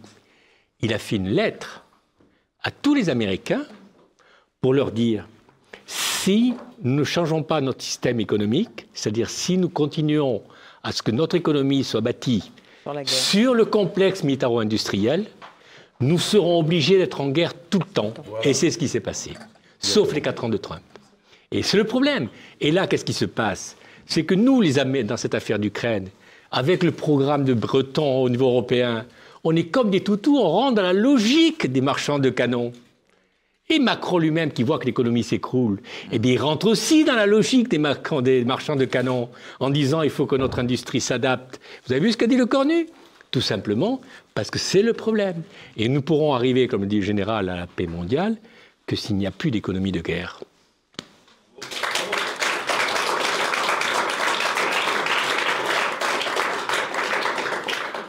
Et Kennedy, le candidat à la présidentielle américaine, a écrit un texte extraordinaire où il dit que... D'ailleurs, il reprend des extraits d'un membre du Congrès démocrate qui dit « Mais ne vous en faites pas, les 70 milliards de dollars qu'ont donné les Américains, là, à l'Ukraine, que vous donnez à l'Ukraine, rassurez-vous, tout revient chez nous. 90% revient aux États-Unis. 90% revient, on fait travailler les ouvriers américains, etc.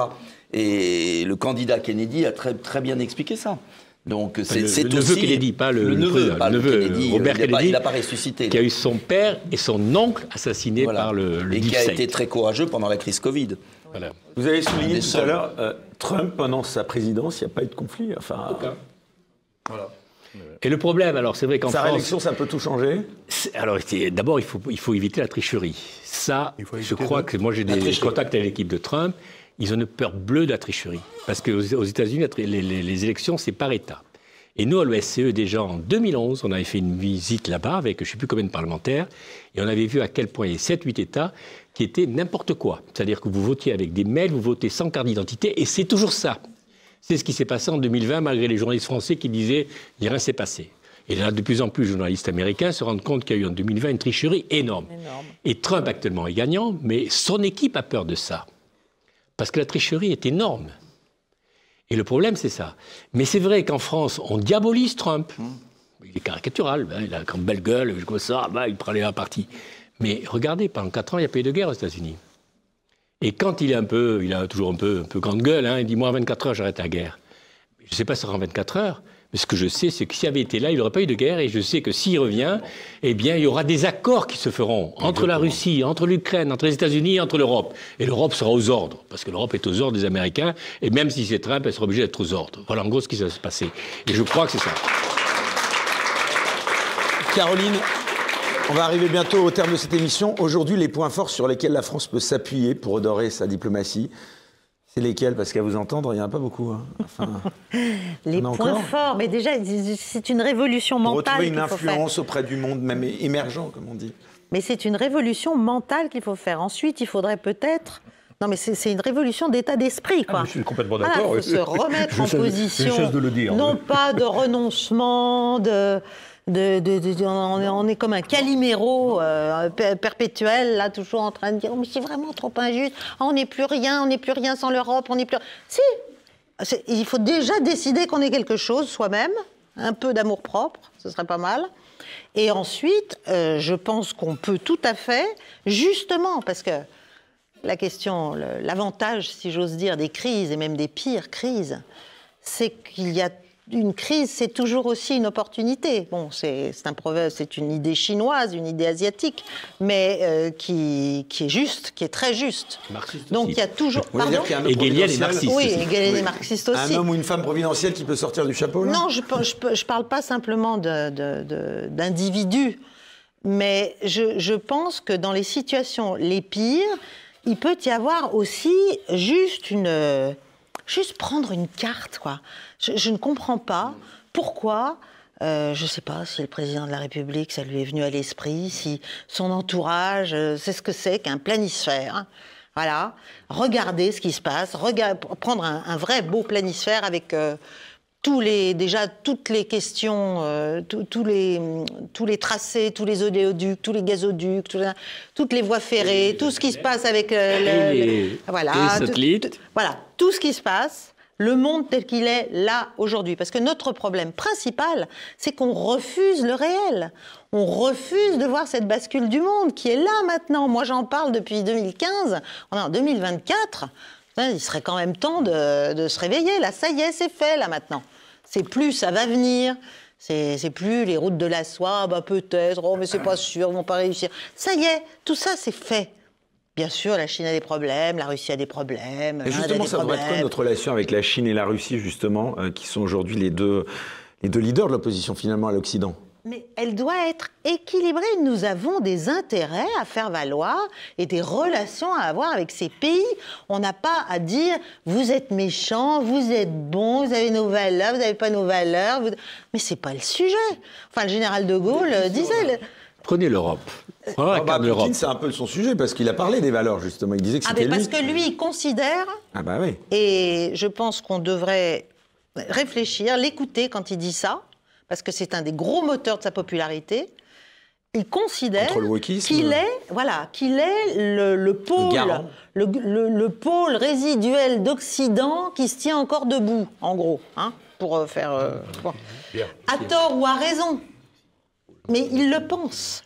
Et d'autres le regardent et se disent, il n'a pas tort quand il voit l'Europe. Et quand il voit même Et on le met dans les bras de la Chine. Ah ben ça, non mais ça, c'est... Ça, c'est Mon premier rapport. En 2007, je fais le rapport. Toutes les troupes russes étaient sur la frontière chinoise. Et je vous dis une deuxième remarque, je vous laisse la parole, mon général. La Russie est européenne. Les États-Unis ne sont pas européens. C'est notre monde, ils sont du Pacifique. Absolument. Et donc, pourquoi se laisser piéger comme cela? Exactement. On est condamné à faire l'Europe avec eux. Et si la Russie, aujourd'hui, revient... Sur les valeurs, vous partagez l'analyse Oui, de c'est Caroline parce que Galacteros. justement, elle essaie de renouer avec ses valeurs historiques, avec sa culture historique. C'est pour ça. Hein. Et donc, elle reprend un nouveau départ. Mais il faut que la France fasse pareil. Je dis pas qu'il faut revenir au roi. Le problème n'est pas là. Il faut revenir à nos racines historiques. Bon, pour pouvoir peser dans le monde, pouvoir agir de nouveau dans le monde. Ensuite, il faut exister, c'est-à-dire il faut redresser notre natalité. C'est ahurissant. Hein, écoutez, il faut tout refaire à l'intérieur. Tout est à refaire. Si on n'est pas solide à l'intérieur, on ne pourra pas rayonner sur le monde. Ce n'est pas possible. Hein, refaire l'économie, refaire l'armée, refaire l'État, parce que c'est une vraie pagaille, c'est ahurissant, mais tout à refaire. Et puis ensuite, bien entendu, refaire une diplomatie, etc. C'est évident, c'est évident. Il y a énormément de choses à faire. Et il faut quelqu'un qui soit... Il faut qu'on arrive enfin à trouver quelqu'un, un chef, qui soit au service de la France. Au service de la France. Et uniquement... Ça peut être un militaire? Ça peut être un militaire, ça peut être un civil, ça peut être un homme, ça peut être une femme. Oh, ça peut être un homme, ça peut être une femme. Bon, peu importe. Hein? Donc vous, président, et Caroline Galacteros, Premier ministre. Ou l'inverse. Ou l'inverse. Ou l'inverse. Bon, d'accord, mais il faut quelqu'un qui soit vraiment au service, quitte à y laisser la peau. Ouais. Café de Gaulle, quand il a compris que le peuple ne suivait pas, il est parti. Hein? Le seul interlocuteur du chef de l'État, du président de la République, doit être la nation, et non pas les partis politiques, et non pas, etc., non pas les entreprises. C'est le seul. On n'est plus du tout dans cela. Un peuple qui n'a pas, c'est comme un régiment qui n'a pas de chef, mais c'est pas la peine de l'envoyer au combat. Un peuple qui n'a pas de chef au service, eh bien c'est pas la peine, il va s'écrouler. Et la France va continuer de s'écrouler tant qu'elle n'aura pas retrouvé un chef au service. Allez, le mot de conclusion. Allez, il est pour vous, Nicolas Dupont-Aignan. Vous restez optimiste malgré tout ou pas? Parce que c'est dur d'être optimiste. Si je n'étais pas optimiste, je ne serais plus là. Donc je crois que la France, toute l'histoire de France, c'est l'histoire de sursaut dans les situations désespérées. Oui, donc je pense que la France peut tout à fait s'en sortir. Je crois que le peuple français n'est pas mauvais du tout. Qu'il est simplement cassé par un système médiatico-politique désastreux. Mais il se révolte pas désastreux. beaucoup, hein. En tout cas, il se révolte pas beaucoup. Tellement. Non, mais ça viendra. Ça va venir. Ça viendra. Ah, vous pensez? Ça viendra. Je pense que le temps, c'est terrible pour nous, parce que le temps politique et le temps historique ne coïncident pas. Donc, moi, ça fait 20 ans, plus de 20 ans, 30 ans que je suis dans la politique et j'ai vu que le déclin. Mais c'est rien à l'échelle de l'histoire. Donc, il y a une capacité de rebond, j'en suis convaincu. Et si on parle politique étrangère, pour pas dériver sur la politique intérieure, parce que c'est évident que tout dépend du peuple. Mais moi, je pense que le monde attend une parole de la France. Oui. Et que la France doit penser le monde, c'est tout. Et que c'est pas si compliqué si on est sincère. Mais le général le disait. Est-ce que le président est là pour servir des intérêts, sa personne, ou est-ce qu'il est là pour servir déjà son pays? Ça serait déjà pas mal, servir son pays. Il n'est là que pour ça. Et puis, servir son pays, une France dans un monde qui est bouleversé, qui est dans une course folle et qu'il faut penser. Et là, la France a une intelligence collective qui peut être utile au monde. Et je ne suis pas pessimiste, je pense vraiment que si nous remettons nos affaires en ordre, ça prendra du temps, mais nous pouvons parler au monde. 5 ans. Moi, je pense qu'on peut le faire. Voilà, c'est possible. Mais faut-il encore que les Français aient envie et ne soient pas résignés? Parce que, juste un mot, les Français aimeraient qu'il y ait un homme providentiel, ou une femme providentielle, ou une classe politique providentielle, ou un journaliste providentiel. Vous avez dit que vous seriez candidat. Un journaliste providentiel qui les sauve. Mais je suis désolé, les Français se sauveront aussi par eux-mêmes. Il faut qu'ils arrêtent de croire que ça va tomber du ciel. Enfin, vous êtes candidat en Ils 2027, ont été. vous l'avez laissé entendre. Vous verrez. Ah non, vous avez dit que vous n'alliez pas aux européennes pour. J'ai le droit de préparer, mais on ne va pas rentrer là-dedans. C'est pas lance. l'enjeu, c'est que les Français, à un moment, se disent chacun, qu'est-ce que je peux faire pour mon pays? Est-ce que je peux faire quelque chose? Et j'attends d'être résigné à regarder, à attendre, à regarder la télé. Vous savez que le dernier clip pour faire sourire, parce qu'il faut bien rire un peu, j'ai eu tort de ne pas le mettre sur tous mes clips de campagne, j'avais mis le dernier, on avait coupé le clip, et en 2022, et on avait fait vous savez, comme il y avait le brouillage des ondes là, et on avait mis « Éteignez la télé, allumez vos cerveaux hein ». Voilà, alors sauf pour Bistrot des Libertés, voilà. Mais c'est un peu ça qu'il faudrait. Éteignez la télé, allumez vos cerveaux, sauf Télé Liberté ou sauf le Bistrot des Libertés. Voilà, et ben c'est une très bonne conclusion. En tout cas, on peut saluer encore une fois voilà, cette belle déclaration. On termine avec les dessins d'Ignace qu'on va applaudir en même temps. Macron aime-t-il la France? Bof, je préfère l'Union européenne, le mondialisme un peu plus. En fait, ce qui m'intéresse le plus, c'est moi. Bravo Ignace, on peut t'applaudir.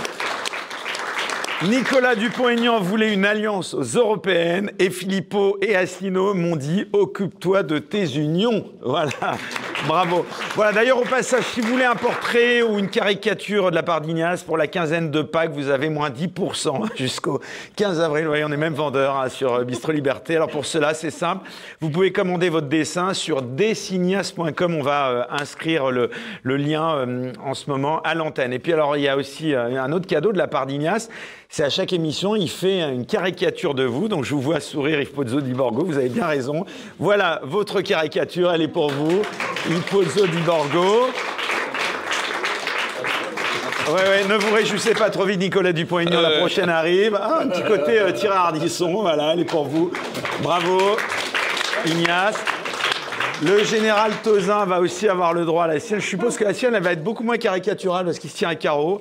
Non, elle est pas mal pour vous aussi. Il y avait un petit côté Édouard Philippe. Je trouve, voilà, je vous le donne. Je vous la donne. Et puis la dernière, elle est pour vous, ma chère Caroline. Ah voilà, elle est magnifique. La caricature. Caroline Galacteros. Elle est pour vous. On peut applaudir très fort Ignace. Un grand merci à vous dans l'ordre. Donc Yves Pozzo di Borgo, on peut vous applaudir très fort. Merci. Vos interventions sont toujours saluées. La dernière avait été particulièrement remarquée. Donc on espère que voilà, cette nouvelle venue le sera aussi. Merci beaucoup Nicolas Dupont-Aignan. Merci beaucoup mon général Didier Tozin. On était ravis de vous recevoir. Vous avez a priori votre fan club, hein, ça va peut-être vous donner des idées, hein, ça. Non, ça, oui, ça va. Ah, ça va. Et enfin, Caroline Galacteros, on peut vous applaudir très fort. On reprécise bien, donc vous avez lancé votre chaîne YouTube. Oui. Péguerre, dans cet ordre. Péguerre, dans cet ordre. On va l'afficher aussi à l'antenne, voilà, sur YouTube, justement, voilà, on est tous complémentaires. Et puis alors, on remercie toute l'équipe de TVL, emmenée ce soir de Bistrot Liberté, emmenée par Raphaël à la réalisation, Pierre au son, au cadrage, Maxime, Mathilde et Charles. À la production, bien sûr, Martial, Arnaud et Marine, bien sûr, Marine. Et enfin, Charles Mathieu, pour l'ouverture de ces bouchons, avec toujours autant de discrétion. On peut l'applaudir bien fort. Merci à tous de nous avoir suivis. Merci à vous, le public. On se retrouve dans 15 jours. Bye bye.